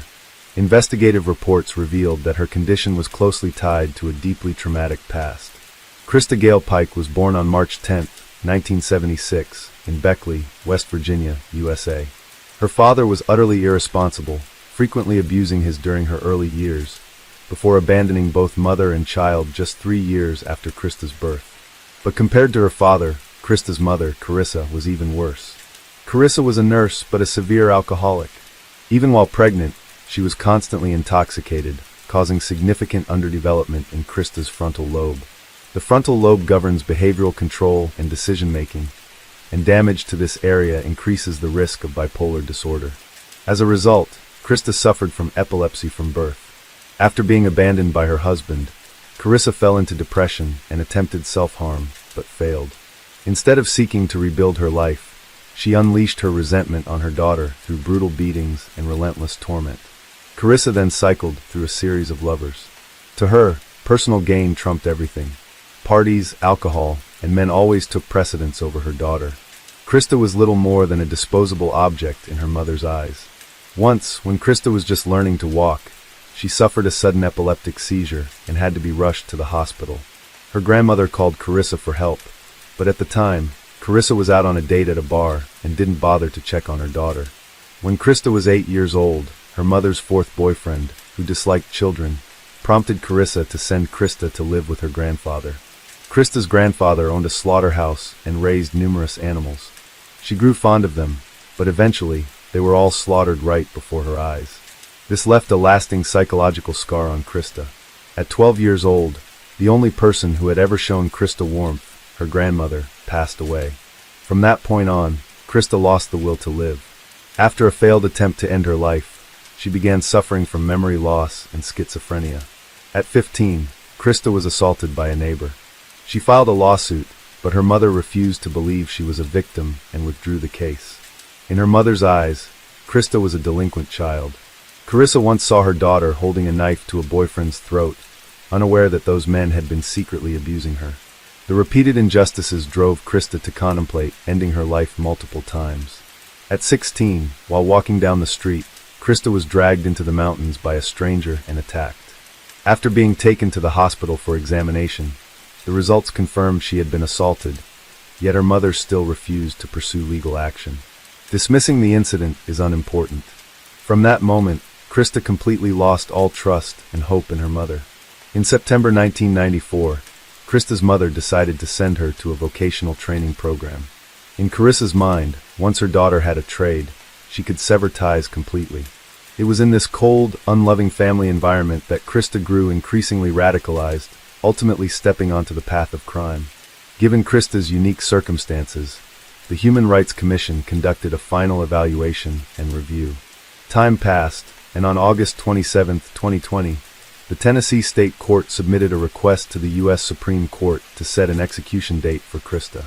However, due to the impact of the COVID-19 pandemic, the process was delayed.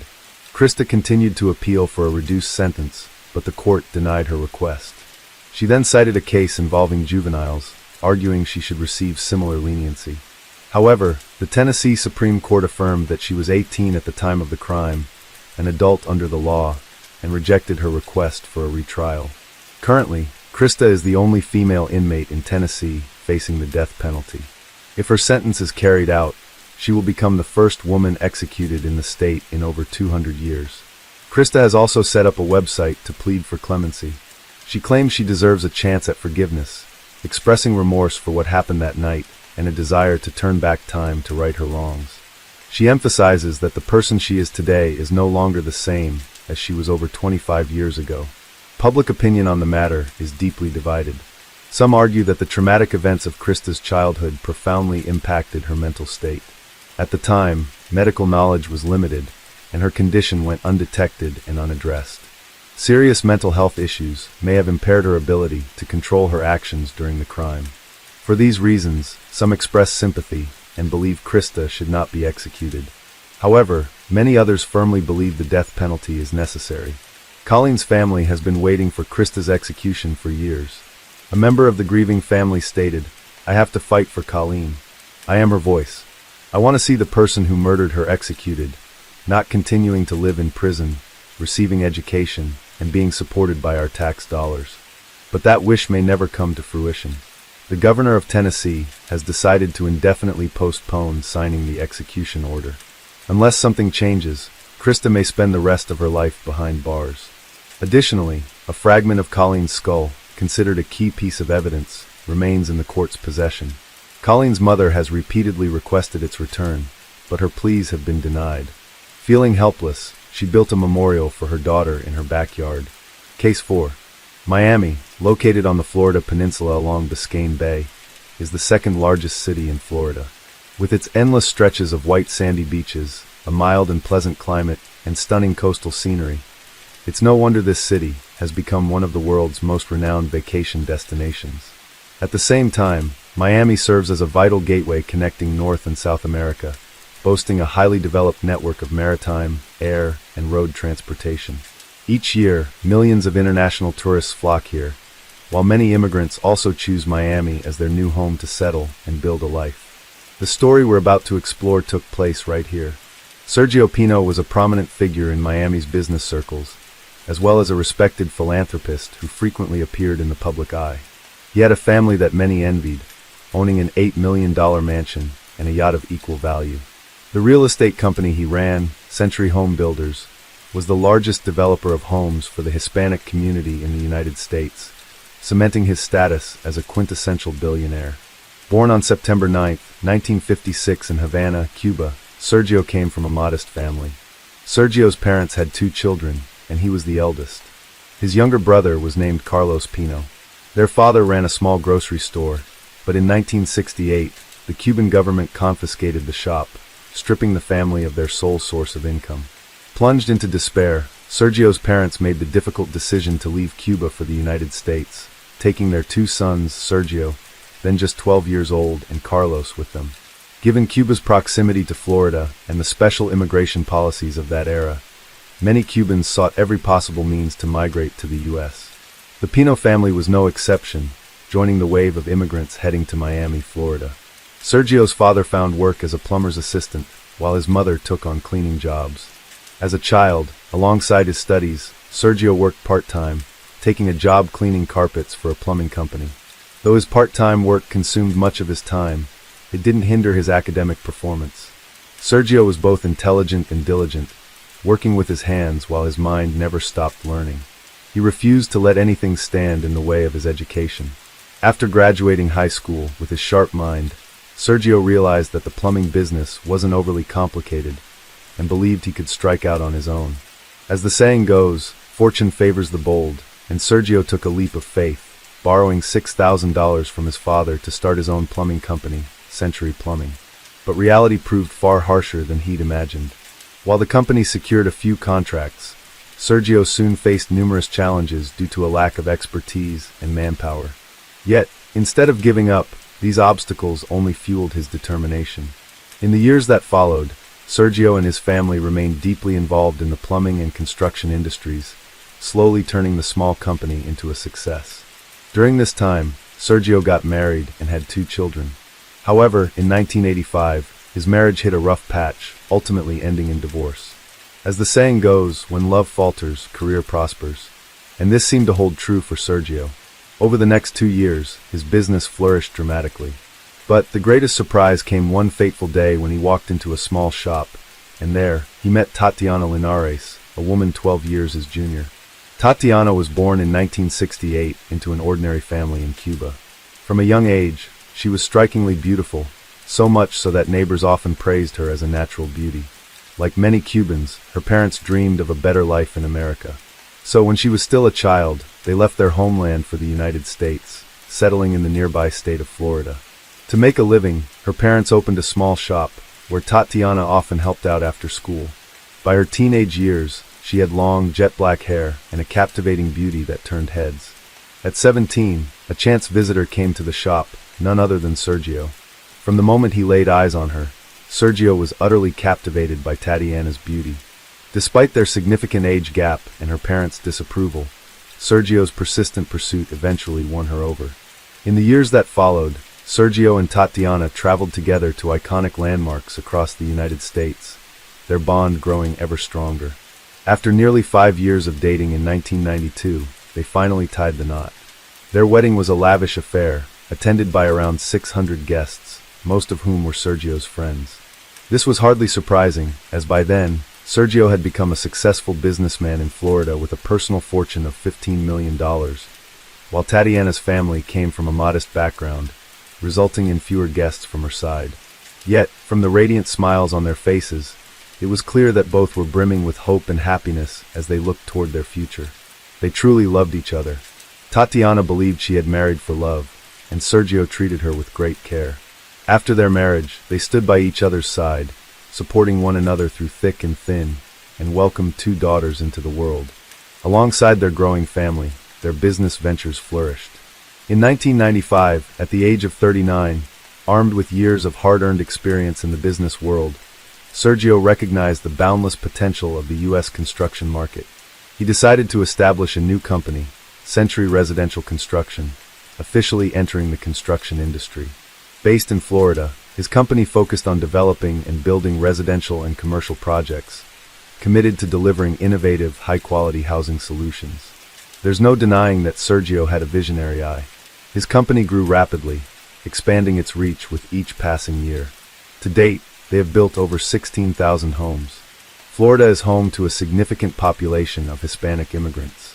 According to the 2020 census, about 26.1% of the state's population is of Hispanic descent, making them one of the largest communities there. As a result, the majority of Sergio's clients were Hispanic Americans. Sergio's rags-to-riches story, from starting with nothing to achieving immense success, inspired countless young dreamers. On paper, he had risen from humble beginnings to become a thriving entrepreneur with a beautiful wife who loved and supported him unconditionally. With a flourishing career and a loving marriage, he was the epitome of what many aspired to be. His life should have been filled with happiness. But the reality of wealthy families often reveals a different story. Marriages among the elite can be just as chaotic, if not more so, than those of ordinary families. In 2017, 25 years after their wedding, a scene straight out of a movie unfolded. Tatiana stumbled upon a devastating truth. She had been betrayed. Her husband, Sergio, was having an affair with a young, attractive real estate agent. For her, this revelation was like a bolt from the blue. It's worth noting that she had met Sergio at 17, fallen in love with him, and built a life together over the years. By 2010, Sergio's company, Century Residential Construction, had become the largest home construction contractor for the Hispanic community in the U.S. He went on to earn prestigious accolades, including top 100 leading businesses in Miami, top 100 construction contractors, and largest Hispanic-owned business. Not stopping at construction, Sergio ventured into banking, becoming a founding member and vice chairman of Century Bank of America. He was also appointed to the Florida Transportation Commission and held key roles in various investment funds, as well as on the board of trustees at Florida International University. Alongside his soaring career, Sergio's quality of life continued to improve. He owned several luxurious villas in Coral Gables, including a primary residence valued at $8 million. Behind the estate ran a river, where a yacht, also worth $8 million, was docked. Sergio and his wife Tatiana were active philanthropists, frequently donating to cancer research organizations, supporting patients, contributing to Florida International University, and funding the construction of public buildings and parks. These efforts earned them a reputation as prominent local philanthropists. For 25 years of marriage, Tatiana had devoted herself entirely to supporting her husband's career, managing their household, and raising their 2 daughters with unwavering dedication. Yet, in return for her wholehearted commitment and unconditional love, she was met with cruel betrayal. Still, Tatiana wanted to give her husband a chance. She believed Sergio still loved her, and thought of their 2 daughters and the once happy home they had built. If Sergio genuinely repented and ended his illicit relationship, she was willing to forgive everything. Sergio immediately promised to cut all ties with the real estate agent, but his words were empty. While he appeared remorseful on the surface, behind Tatiana's back, he continued his affair in secret. Not only that, but other young, beautiful women began to appear in his life as well. To conceal his actions, Sergio was meticulous, covering his tracks with cunning precision. On the surface, his marriage to Tatiana seemed to return to normal, but in reality, an invisible crack had formed, one that nothing could mend. Over the next 2 years, Sergio maintained the facade of a devoted husband and father, while his business empire continued to thrive. But for Tatiana, things were far from smooth. She began experiencing health issues, frequently in and out of the hospital. At first, she suffered from dizziness and nausea, but later, she developed more severe symptoms, difficulty breathing, hair loss, and even episodes of unconsciousness. Though she recovered after each prolonged treatment and rest, doctors couldn't pinpoint the exact cause. Eventually, they diagnosed her with epilepsy and cardiovascular issues. In July 2019, Tatiana felt nauseous again, noticing a strange taste in her mouth. Tests at the hospital suggested she might have consumed contaminated food. By November 22nd, after a full recovery, Tatiana attended a dinner event for influential women in Miami. The gathering included 30 prominent women, among them the Lieutenant Governor of Florida, U.S. senators, congresswomen, and other powerful figures. Guests typically brought small gifts, and Tatiana brought a dish of Brussels sprout salad. The atmosphere that evening was lively, with everyone chatting and enjoying a relaxed time. But not long after, an unexpected incident occurred. Several attendees began feeling dizzy, nauseous, and started vomiting. The situation escalated quickly, prompting an immediate call for ambulances. Over 10 people with symptoms were rushed to the hospital. After examination, doctors confirmed the cause as food poisoning. Fortunately, after a night of treatment, their condition stabilized, and they recovered. Given that the affected individuals were all high-profile figures, the police took the incident seriously and launched an investigation. According to the attendees' accounts, all clues pointed to the Brussels sprout salad Tatiana had brought. Nearly everyone who experienced symptoms had eaten the dish, while those who hadn't were completely fine. What stood out was that the salad wasn't prepared by Tatiana herself. It had been made by her husband, Sergio, for her to eat. Unknowingly, she had brought it to the event. This led many to suspect that Sergio had deliberately poisoned the dish with the intent to harm Tatiana. However, this remained a theory. After forensic analysis of the salad, which had been almost entirely consumed, the police found no traces of poison. Moreover, Sergio adamantly denied all accusations. In the end, the investigation hit a dead end and was left unresolved. Over the next 2 years, Tatiana continued to fall ill frequently. Each time, she managed to call for help and receive treatment in time, narrowly escaping danger. Records show that during this period, she called for an ambulance over 35 times and was transferred between multiple hospitals. Despite undergoing countless tests and even having a pacemaker implanted, her condition couldn't be fully cured. In February 2022, Tatiana fell ill again. This time, her condition was more severe than ever. She collapsed to her body turning purple, struggling to breathe. Her daughter found her and rushed her to the hospital. Thankfully, Tatiana was saved. Determined to uncover the root of her persistent illness, Tatiana and her daughter sought treatment at various hospitals. This time, they finally achieved a breakthrough. Doctors at Johns Hopkins Hospital, after analyzing her blood samples, detected the presence of fentanyl, a powerful opioid painkiller 50 to 100 times more potent than morphine. When misused or improperly administered, it can be life-threatening. Those poisoned by fentanyl often experience difficulty breathing, irregular heartbeats, and organ failure, all symptoms that matched Tatiana's. Upon receiving the test results, Tatiana immediately reported the matter to the U.S. Drug Enforcement Administration, DEA, as she had never used this drug herself. It was clear someone had been secretly poisoning her. And if you've been paying attention, you've likely already guessed who was behind it, none other than her own husband, Sergio. Tatiana had come to the same realization. So the first thing she did after being discharged was to move out of their shared home. Coincidentally, after leaving Sergio, her health improved dramatically, with no further relapses. This only strengthened her suspicions. Around the same time, her sister Aurora revealed that she had seen Sergio still meeting with the agent.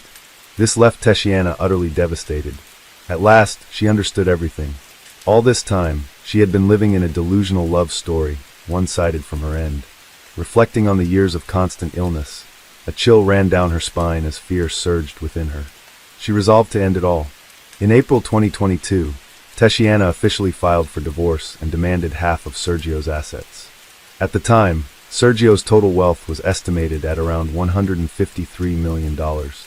Furious at her request, Sergio adamantly refused. According to him, everything he owned, his wealth and career, was the result of his own hard work, and his wife had contributed nothing. Furthermore, he emphasized that when they married in 1992, They had signed a detailed prenuptial agreement, stipulating that his personal assets belonged solely to him, and Tatiana had waived her right to alimony after a divorce. In short, he agreed to the divorce, but would only offer a maximum of $20 million. While $20 million is no small sum, it paled in comparison to Sergio's hundreds of millions in assets.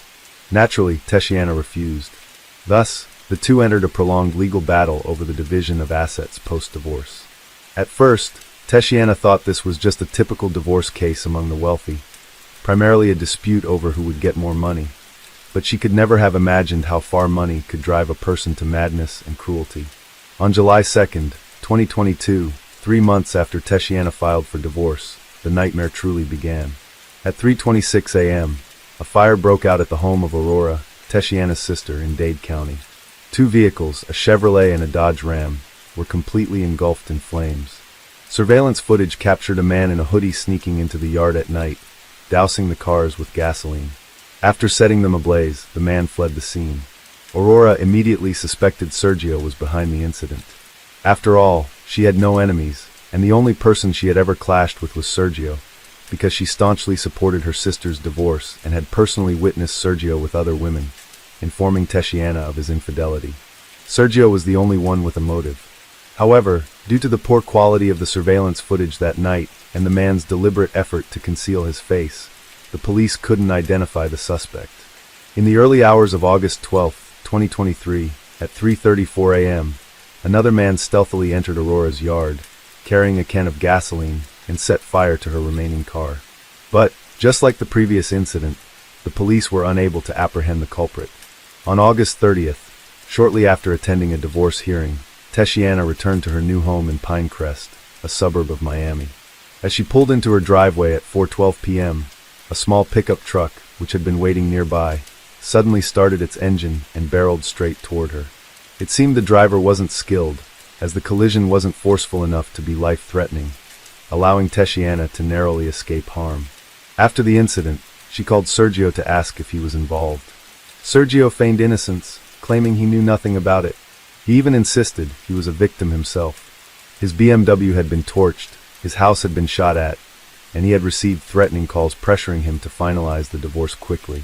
Tatiana felt nothing but frustration hearing this. Deep down, she was convinced these were all orchestrated ploys by Sergio to force her into signing the divorce papers. But she had no idea that even more horrifying events were yet to come. On June 23, 2024, as Tatiana drove home from a church ceremony, she was unaware that an armed man was lying in wait in her yard. Spotting her car approaching, the man, wielding a gun, rushed out to block her path. In a panic, Tatiana blared her horn frantically, while flooring the gas pedal to swerve into the backyard. She didn't care if her car scraped against trees or the fence. Her only focus was escaping danger. The gunman gave chase but couldn't keep up. He then circled to the front of the house, attempting to cut off her vehicle. At that moment, Tatiana's 26-year-old daughter was inside the house. Hearing the incessant honking outside, she rushed out to check and came face to face with the armed man. He pressed the gun to her head, but didn't pull the trigger, instead ordering her to go back inside and stay out of it. Clearly, his target wasn't the girl. Terrified, she ran back into the house and called 911 to report the incident. In the frantic call, she told the police that the attacker was targeting her mother, and her mother's life was in danger. Fortunately, after failing to carry out his plan, the man quickly fled, and Tatiana narrowly escaped death once again. Notably, the very next day was another scheduled divorce hearing, making the motive behind the attack glaringly obvious.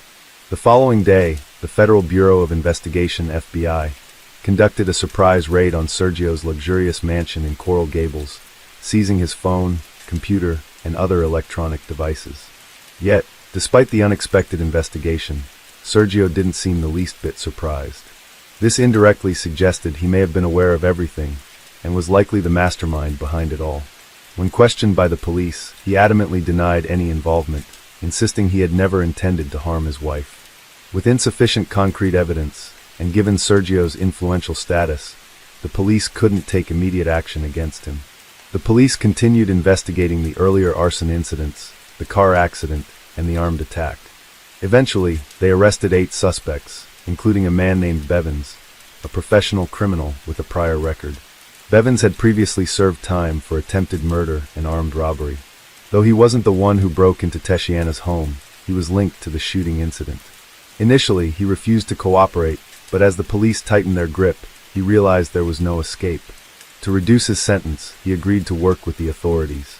He revealed that he had been recruited by a man named Viller, someone he had met in prison, and the person giving orders to Viller was very likely Sergio himself. To assist the police, Bevins deliberately called Viller to elicit a confession.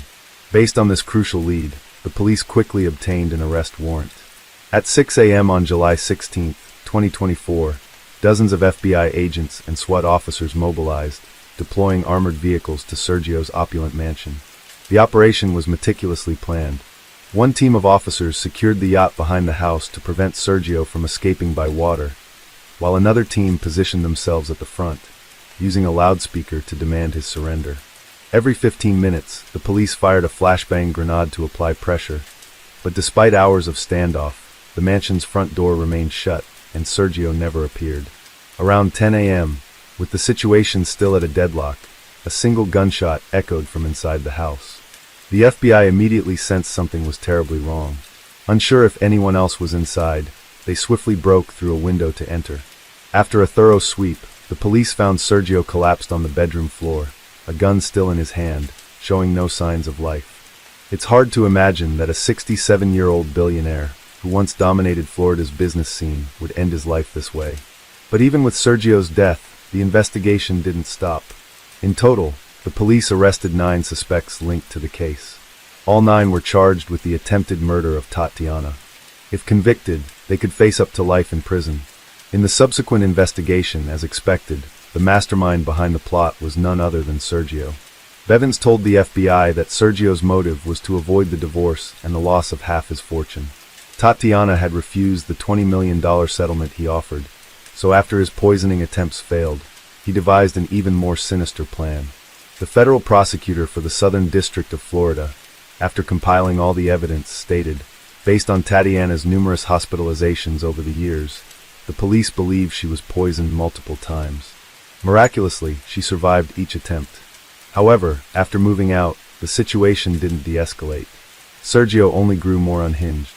He first turned to Bennett, a worker on his yacht, instructing him to stalk, threaten, and continue poisoning his wife to force her into accepting the divorce terms. Eventually, he even ordered her elimination. Bennett hired 3 accomplices, initially planning to use poison, but for some reason, they abandoned that approach. They then resorted to arson and staged a car accident, but all attempts failed. To cover his tracks and mislead the police, Sergio orchestrated the burning of his own car on September 7, 2023, ordered a shooting at his own home, and provided false statements to investigators. Under intense police pursuit, Bennett and 4 accomplices were arrested one by one. When the assassination attempts failed, Sergio recruited another group, this time turning to Viller. Viller, a notorious criminal, immediately sought out Bevins after taking the job, asking him to recruit more accomplices. Viller relayed orders to Bevins multiple times, with the final instruction being to eliminate Tatiana before June 24, 2024, to ensure she couldn't attend the next divorce hearing. Sergio paid Bevins a total of $75,000 in 2 installments. In reality, he had spent $150,000 on the 2 groups of hitmen he hired, promising an additional $150,000 if the job was completed successfully. According to the police's final confirmation, Tatiana had narrowly escaped death at least 9 times. She was utterly terrified after everything she had endured, while her sister, Aurora, was both shocked and in disbelief at Sergio's actions. Throughout the ordeal, Sergio had been extremely cautious. He communicated with his accomplices only through messages, never using his personal phone, and all payments were made in cash to avoid leaving a transaction trail.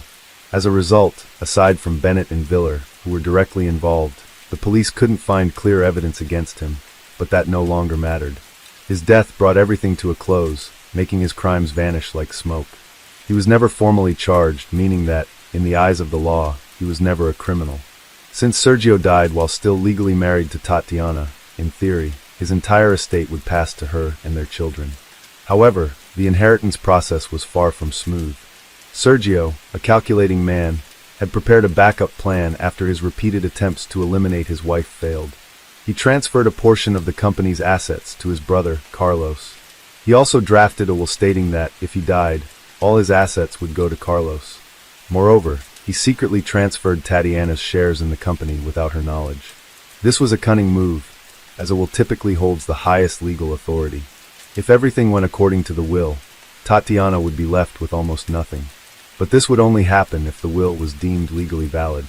On August 9, 2024, at a Miami court, Tatiana's lawyer played a trump card, arguing that Sergio suffered from severe paranoia and mental health issues, rendering his will invalid and the prior asset transfers illegal. Although the lawyer couldn't provide conclusive evidence, given Sergio's history of plotting to kill his wife, the judge agreed with the argument and temporarily blocked Carlos from inheriting the estate. Tatiana also revealed that the prenuptial agreement she signed with Sergio in 1992 was coerced. The document spanned dozens of pages, and she was unaware of its full contents. At the time, Sergio had told her, "If you don't sign this agreement, the wedding tomorrow will be cancelled." To avoid worrying her family and friends, she felt forced to sign. If this were true, the prenuptial agreement would hold no legal weight. However, what the circumstances were back then, no one can say for certain now. Sergio's true wealth has always been a topic of public fascination. Since Tatiana also held shares in the company, combined with premarital assets, marital assets, trust funds, insurance, real estate, and the yacht, determining an exact value is incredibly complex.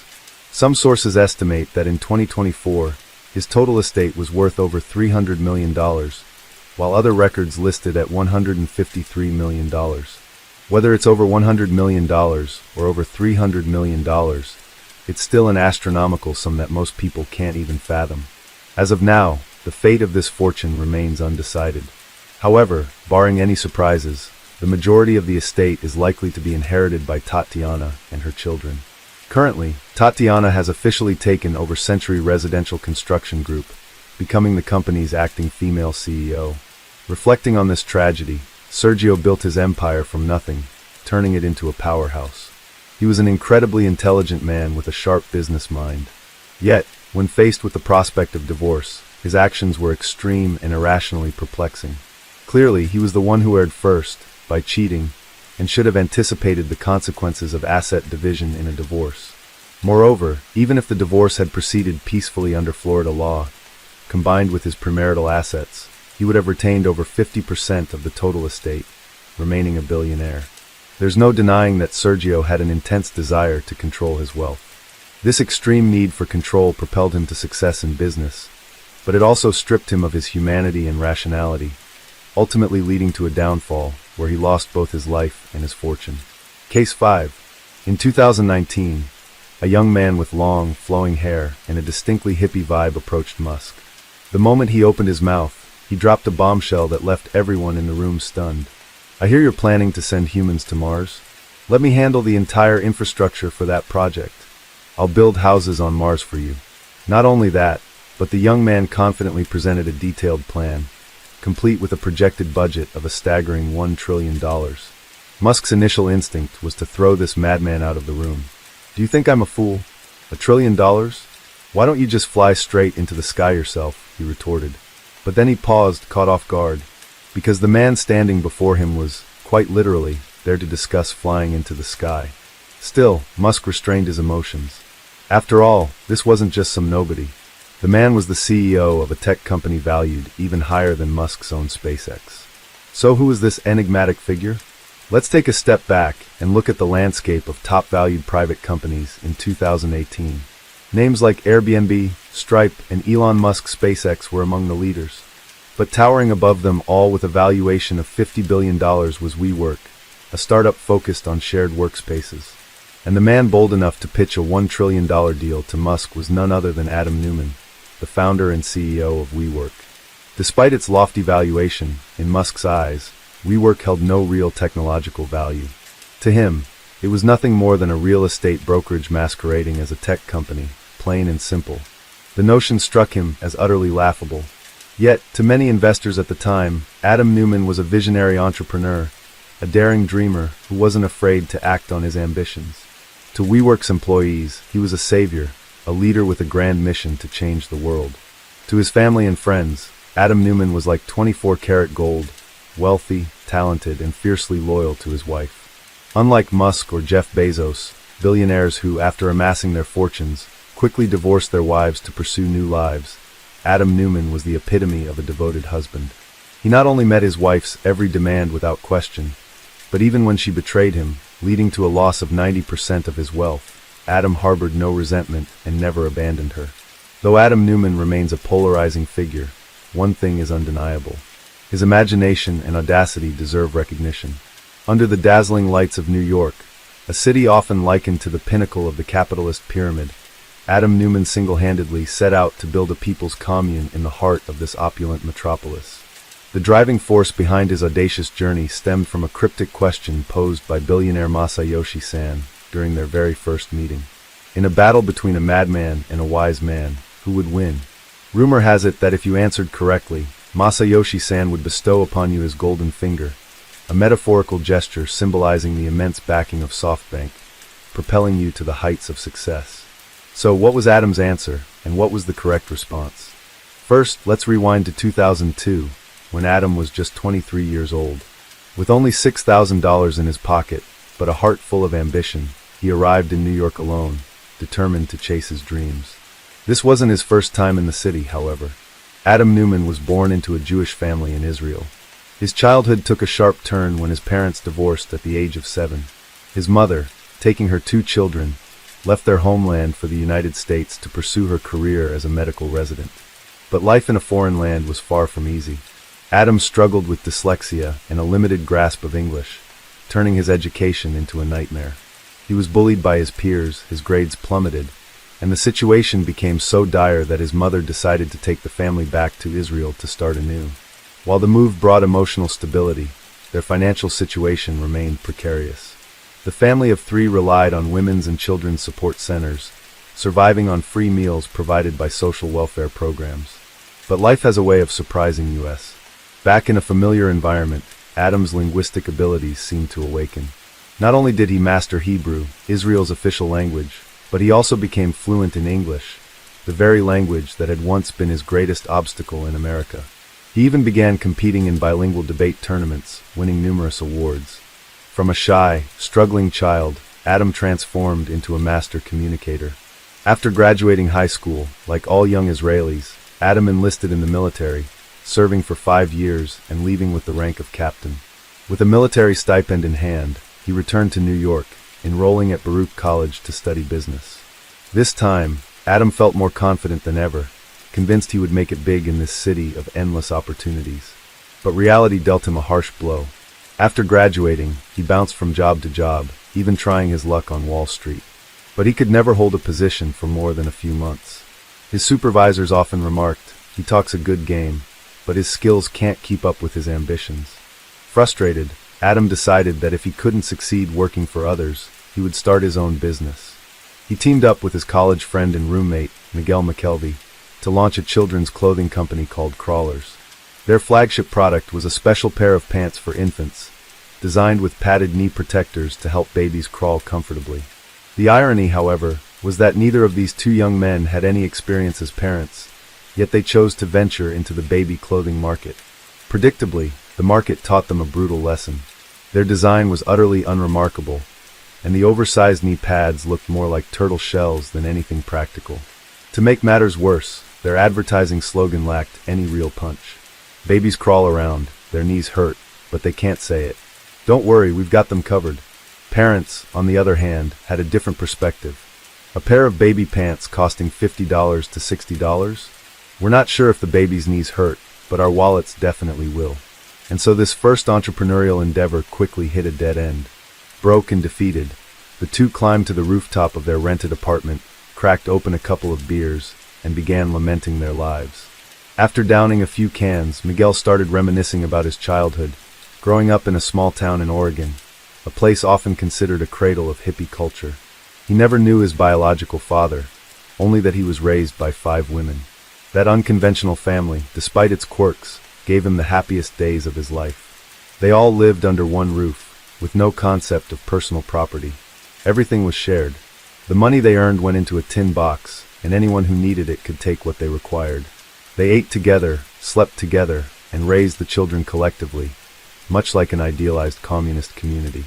Listening to Miguel's story, Adam felt a wave of nostalgia. When he first graduated, he had dreamed of making enough money to buy a house and build an empire. But looking back, his happiest moments were the carefree days spent crammed in a dorm with friends, chatting, and playing games late into the night. Then, a spark ignited in Adam's mind. Who says those happy days can't come back? We can absolutely tweak the concept, blending a communal model into a work environment, making it both fun and profitable. Inspired by the shared bike model, he came up with the concept of a shared office space. In a single building, different companies could work in a communal area, supporting each other while efficiently utilizing resources. The ground floor would feature a bar, a Starbucks, and all the amenities one could need, essentially a mini residential community. In short, Adam wanted to pull people out of the digital world and back into face-to-face interactions, creating a modern working community. After this grandiose brainstorming session, a gust of night air swept through, sobering them up as the alcohol wore off. They suddenly realized the idea was great, but where would the money come from? Having just failed in their last business venture, they were barely scraping by for food. How could they possibly fund a new startup? A few days later, Adam approached their landlord. With his silver tongue, he managed to convince the landlord to lease them an entire floor on an installment plan. Alongside this, the duo scrambled to secure a small bank loan, which they used to buy desks, chairs, a fax machine, a printer, and other basic supplies. And so Green Desk, literally the Green Desk, was born. At the time, the United States was just emerging from the financial crisis. Those who had endured unemployment and struggled to find work had lost faith in large corporations, turning instead to entrepreneurship.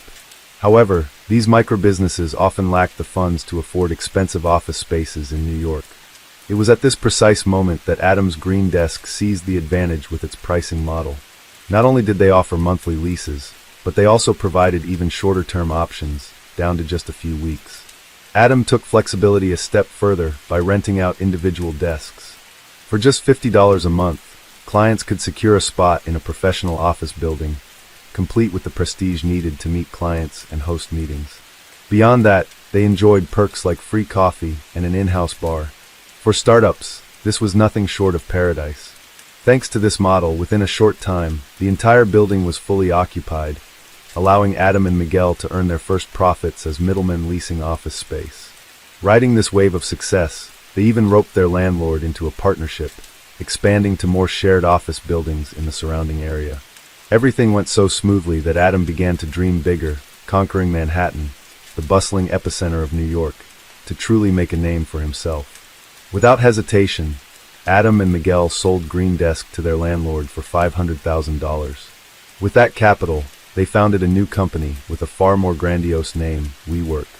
To make a strong impression on investors, Adam boldly inflated the company's valuation, a classic hype tactic in the startup world.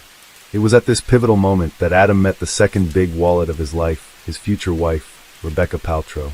Interestingly, the actress who played Pepper Potts in Iron Man, Gwyneth Paltrow, is her cousin. Born into a wealthy Jewish family, Rebecca had lived a life of luxury from a young age. Watching her cousin shine in Hollywood, she too once dreamed of becoming an actress. However, her unremarkable looks and lackluster acting skills relegated her to minor background roles for years. Despite her struggles in the entertainment industry, Rebecca never had to worry about money. She studied business in college but found it uninspiring, switching midway to Buddhist studies. After graduating, her family arranged a job for her on Wall Street, hoping she'd gain experience before taking over the family business. But just 3 weeks into the role, Rebecca declared she was too exhausted and quit. In the end, she settled for a temporary gig as a yoga instructor at a fitness center. It was at a party that she met Adam. Upon realizing Rebecca was a true baifu, a Chinese term for a wealthy fair-skinned beauty, Adam launched into a relentless pursuit. Not long after, the two were planning their wedding. To win over this heiress, Adam knew he had to polish his image to perfection. When founding WeWork, he didn't hesitate to hype the company's value to an astronomical figure. That inflated valuation was like a glittering layer of gold wrapped around the company. But Rebecca's father, a seasoned businessman with years of experience, saw right through the ploy. Still, his beloved daughter was determined to marry Adam, so he kept his thoughts to himself, offering only a knowing smile. Not only that, but on their wedding day, he generously gifted the young couple a lavish dowry, $1 million in cash. Marrying into a wealthy family, Adam truly reached the pinnacle of his life. With his father-in-law's backing, WeWork rapidly expanded across New York, securing one contract after another and growing at a breathtaking pace. In return for this support, Adam tirelessly helped his wife chase her acting dreams. But perhaps Rebecca was never meant for the entertainment world. After repeated failures, she reluctantly gave up her aspirations of stardom, settling into the role of a full-time homemaker. Still, she didn't shy away from embracing the life of a wealthy socialite, eventually giving Adam 6 children. As an heiress born with a silver spoon, Rebecca was determined that her children would enjoy the same luxurious upbringing she had. Each child was to have 2 personal nannies, grow up with their own private villa, and most importantly, achieve financial independence from the moment they were born. With 12 nannies, 6 villas, and trust funds worth millions of dollars for each child, even a billionaire like Bill Gates might have raised an eyebrow at such demands. But Adam, utterly devoted to his wife, agreed without a second thought. In fact, he went further, declaring, "We can't wait until the kids are grown to buy houses. We need to start now." Easier said than done. Where would the money come from? While WeWork was doing well, the shared office model lacked any significant technological barriers to entry. It didn't take long for it to become flooded with imitators. These copycat companies couldn't match WeWork's amenities or brand, but they offered a compelling advantage: much lower rental prices. For cash-strapped startups, choosing a workspace that cost a few $100s less per month was an obvious consideration. As WeWork expanded its market share to 30%, the company began to hit a wall. Fierce competition eroded profits, and losses started piling up at an alarming rate. Investors, growing increasingly impatient, repeatedly threatened to pull their funding. During one heated argument with an investor, Adam overheard a frustrated outburst. "Do you think everyone is as rich as SoftBank?" The mention of SoftBank immediately caught Adam's attention. He opened his laptop and began searching. The first name that popped up was Masayoshi Son, the Japanese investment mogul. After reading about the billionaire's string of spectacularly successful deals, Adam had an epiphany. This was the golden goose he needed to pursue. Without wasting a moment, Adam booked a flight to India, where Masayoshi Son was attending a conference. On the plane, he immersed himself in research about the billionaire he was about to meet.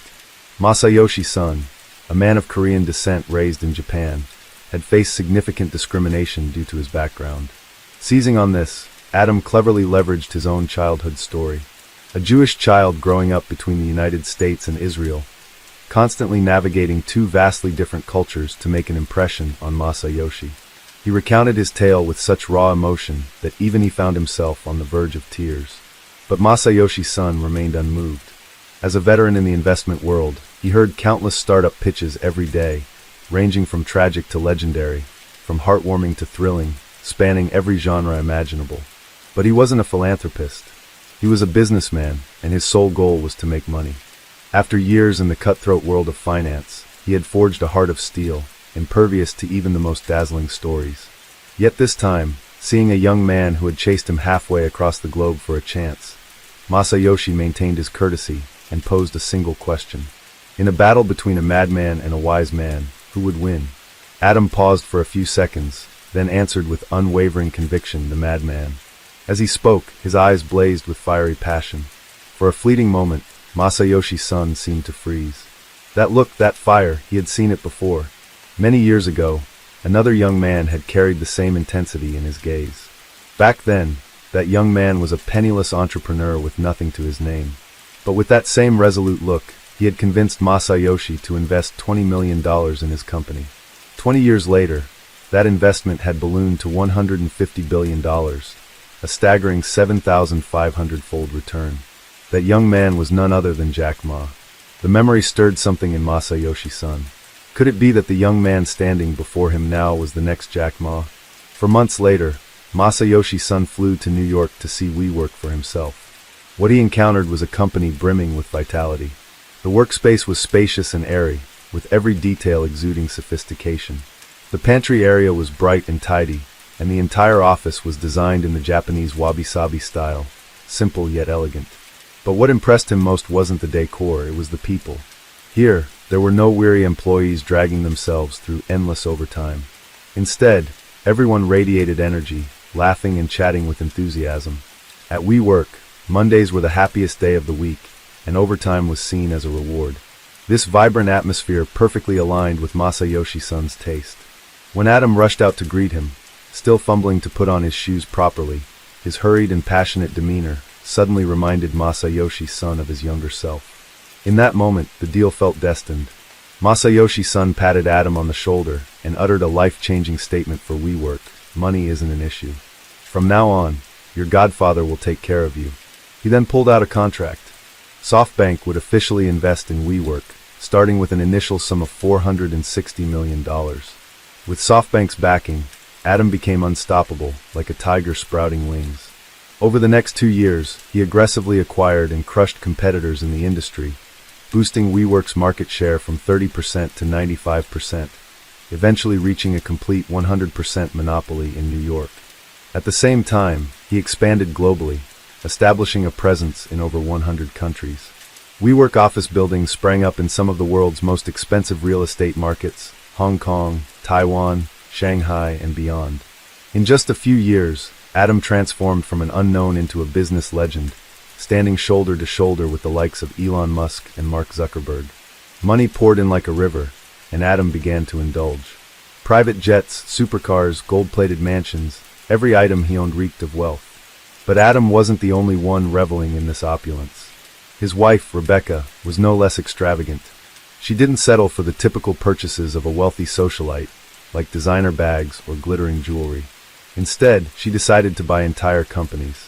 In the past, she had dreamed of being an actress, but never landed a role. So now she bought an entire theater. If the gym near their home was too crowded, no problem. Adam would buy a building and turn it into a private fitness center just for her. When their children's education suffered due to constant travel, and teachers complained, that wasn't an issue either. She simply opened a school, and if the new school struggled to hire quality teachers, the solution was straightforward: buy a teacher training center. Inspired by the WeWork name, Rebecca went on to create a series of WeBrands: WeFit, a chain of fitness centers; WeGrow, a school for the next generation; WeSleep, a project focused on bedroom furniture to improve sleep quality; and even WeEat, a chain of vegan restaurants. Had WeChat not already been trademarked, she might have bought that app too. Yet, no matter how many companies she launched, the public still saw Rebecca as merely Adam's wife. Unwilling to accept this, she demanded a position on WeWork's leadership team, a role nearly equivalent to CEO. Remarkably, Adam, who worshipped his wife to the heavens, not only agreed, but created a brand new title just for her: Chief Brand and Impact Officer. However, once in this role, Rebecca didn't focus on strategy or company growth. Instead, she introduced a bizarre rule. She banned all employees from eating meat. A staunch vegan, she believed meat brought negative energy, disrupting the company's chi. From the office cafeteria to employees' personal lunchboxes, not a trace of meat was allowed. Every lunchtime, Rebecca would stride through the office like a queen on a royal inspection, leading a team of enforcers to check for violations. If someone dared to sneak a piece of meat or a sausage, they were immediately ordered to pack up and go home. A second offense meant instant termination. The employees, no matter how frustrated, had to grit their teeth and endure. Adam had painted a rosy picture for them. The day WeWork went public, long-term employees would receive shares. This wasn't just any company. It was valued at hundreds of billions of dollars. Even a small slice of that pie could change their lives forever. The most anxious party wasn't the employees, but WeWork's godfather, SoftBank, and its leader, Masayoshi-san. Initially, he had invested $460 million into WeWork, but Adam kept finding ways to extract more funds. By the time the total investment reached tens of billions of dollars, Masayoshi-san began to feel uneasy. What was even more alarming was that WeWork had never turned a profit. A company burning through billions of dollars without generating a single cent of profit. How could that be acceptable? As the tech investment bubble began to burst, even SoftBank faced financial difficulties. At this point, Masayoshi-san could no longer pour endless money into Adam's venture. He demanded that Adam seek funding from another group of investors, such as the oil tycoons from Abu Dhabi. If Masayoshi-san was Adam's godfather, these Arab billionaires were his grandfathers. But for reasons unknown, Adam managed to offend even these deep-pocketed patrons. At a crucial meeting, he brazenly stood them up. A group of billionaires waited patiently for 40 minutes, but Adam was nowhere to be seen.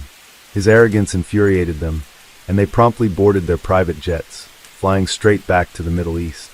Realizing he had caused a disaster, Adam frantically called Masayoshi's son, claiming his assistant had mixed up the schedule due to time zone differences, and pleaded for his godfather to help mend the relationship. But this time, Masayoshi's son had run out of patience. He gave his unruly godson a stern lecture before hanging up. As a businessman, you can't even manage something as basic as being on time. You've embarrassed me enough. From now on, SoftBank's money will no longer flow into WeWork's pockets. Figure it out yourself. Left with no other choice, Adam was forced to accelerate plans for an IPO, initial public offering. After all, WeWork was a high-profile brand, and several Wall Street giants immediately expressed interest. JP Morgan Chase even offered a valuation of $490 billion, willing to support Adam, provided everything was transparent. But when the auditors stepped in, they were stunned by what they uncovered. Not only was WeWork hemorrhaging tens of millions of dollars each month, but Adam and Rebecca had been secretly siphoning off company funds for years. For example, they had quietly registered all the We brand names, like WeGrow, WeFit, and WeSleep under their personal names, then forced the company to pay over $5 million to buy them back from themselves. That wasn't all. They also played a game of buying real estate under their personal names, only to lease it back to WeWork. In other words, the company, which appeared to be in the business of renting spaces, was actually renting from its own CEO, Adam. All the investments in projects like the school, vegan restaurants, and gyms were made in the company's name. But in reality, the money flowed straight into Adam and Rebecca's pockets. It was a classic money from the left pocket to the right pocket scheme, with Rebecca skimming off a hefty chunk each time the funds moved. At this point, people realized the We in WeWork was nothing but a sham. Flip it around, and it was simply me, as in me alone. When the truth came to light, JP Morgan Chase backed out, shaking their heads in disbelief. If Adam wanted to proceed with the IPO, there was only one option: drastically lower the company's valuation. The figure they proposed was $37 billion. From $490 billion to $37 billion, this plummeting drop was nothing short of cutting off Adam's legs. Under the pressure of avoiding bankruptcy, Adam had no choice but to push forward with the IPO preparations, hoping to find another big player with pockets as deep as SoftBank's. But at this critical moment, his fear of his wife flared up again. For a document as crucial as the IPO filing, Adam entrusted the task to his wife, Rebecca, to write on his behalf. The problem was, what qualifications did Rebecca have beyond her prestigious family name? She had spent a few months in a monastery during college, interned on Wall Street for less than 3 weeks, and her writing skills were, to put it mildly, questionable. The result was an IPO filing that read more like a fantastical speech, filled with lofty rhetoric about entrepreneurship and WeWork's promising future. She didn't just talk about world peace and the abolition of class divides. She emphasized equality for all of humanity, sounding more like an endless sermon on morality. Not only that, Rebecca shoehorned her school project into the IPO portfolio, claiming it would unlock the hidden superpowers of children. And to top it all off, she boldly declared herself as WeWork's successor. Her husband's business, she decided, would become a family enterprise, with her holding the reins indefinitely. Investors reading the IPO filing couldn't believe their eyes. No one could fathom how a couple could be so reckless, or produce such an absurd financial document. It might have been entertaining to read, but no one was willing to invest in it. And with that, the dream of an IPO went up in smoke. As WeWork descended into chaos, someone finally stepped up to fight back. Miguel McKelvey, the co-founder who had long been relegated to the background by Adam. Quiet and unassuming, Miguel had spent years playing second fiddle, letting Adam take the spotlight. But after reading the IPO filing, he could no longer hold back his outrage. What the hell is this? Since when did his wife become a company founder, and she wants to pass the throne to herself? Does she think I don't even exist? Furious, Miguel decided to take action. He reached out to the Wall Street Journal and exposed every scandal he had witnessed firsthand. What Adam and Rebecca had done went far beyond mere embezzlement. They had evaded taxes, laundered money, and shockingly, Adam was heavily addicted to clover, a slang term for marijuana. Even more alarming, evidence surfaced that Adam had once planned to use a private jet to smuggle a large quantity of illegal substances into Israel. This series of revelations detonated like a nuclear bomb, sending WeWork's reputation into a freefall. The company's board of directors immediately convened an emergency meeting, and with an overwhelming vote, they decided Adam had to go. But ousting Adam couldn't save the sinking ship. At this point, WeWork was like a terminal cancer patient. Removing the primary tumor did little when the cancer had already metastasized beyond repair. To make matters worse, even after being removed as CEO, Adam still held 60% of the company's shares.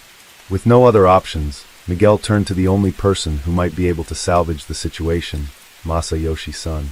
He pleaded with SoftBank to buy out Adam's shares, hoping to perform a major surgery to save the company. After some deliberation, Masayoshi Son finally agreed to step in once more. After all, he had already poured tens of billions of dollars into WeWork.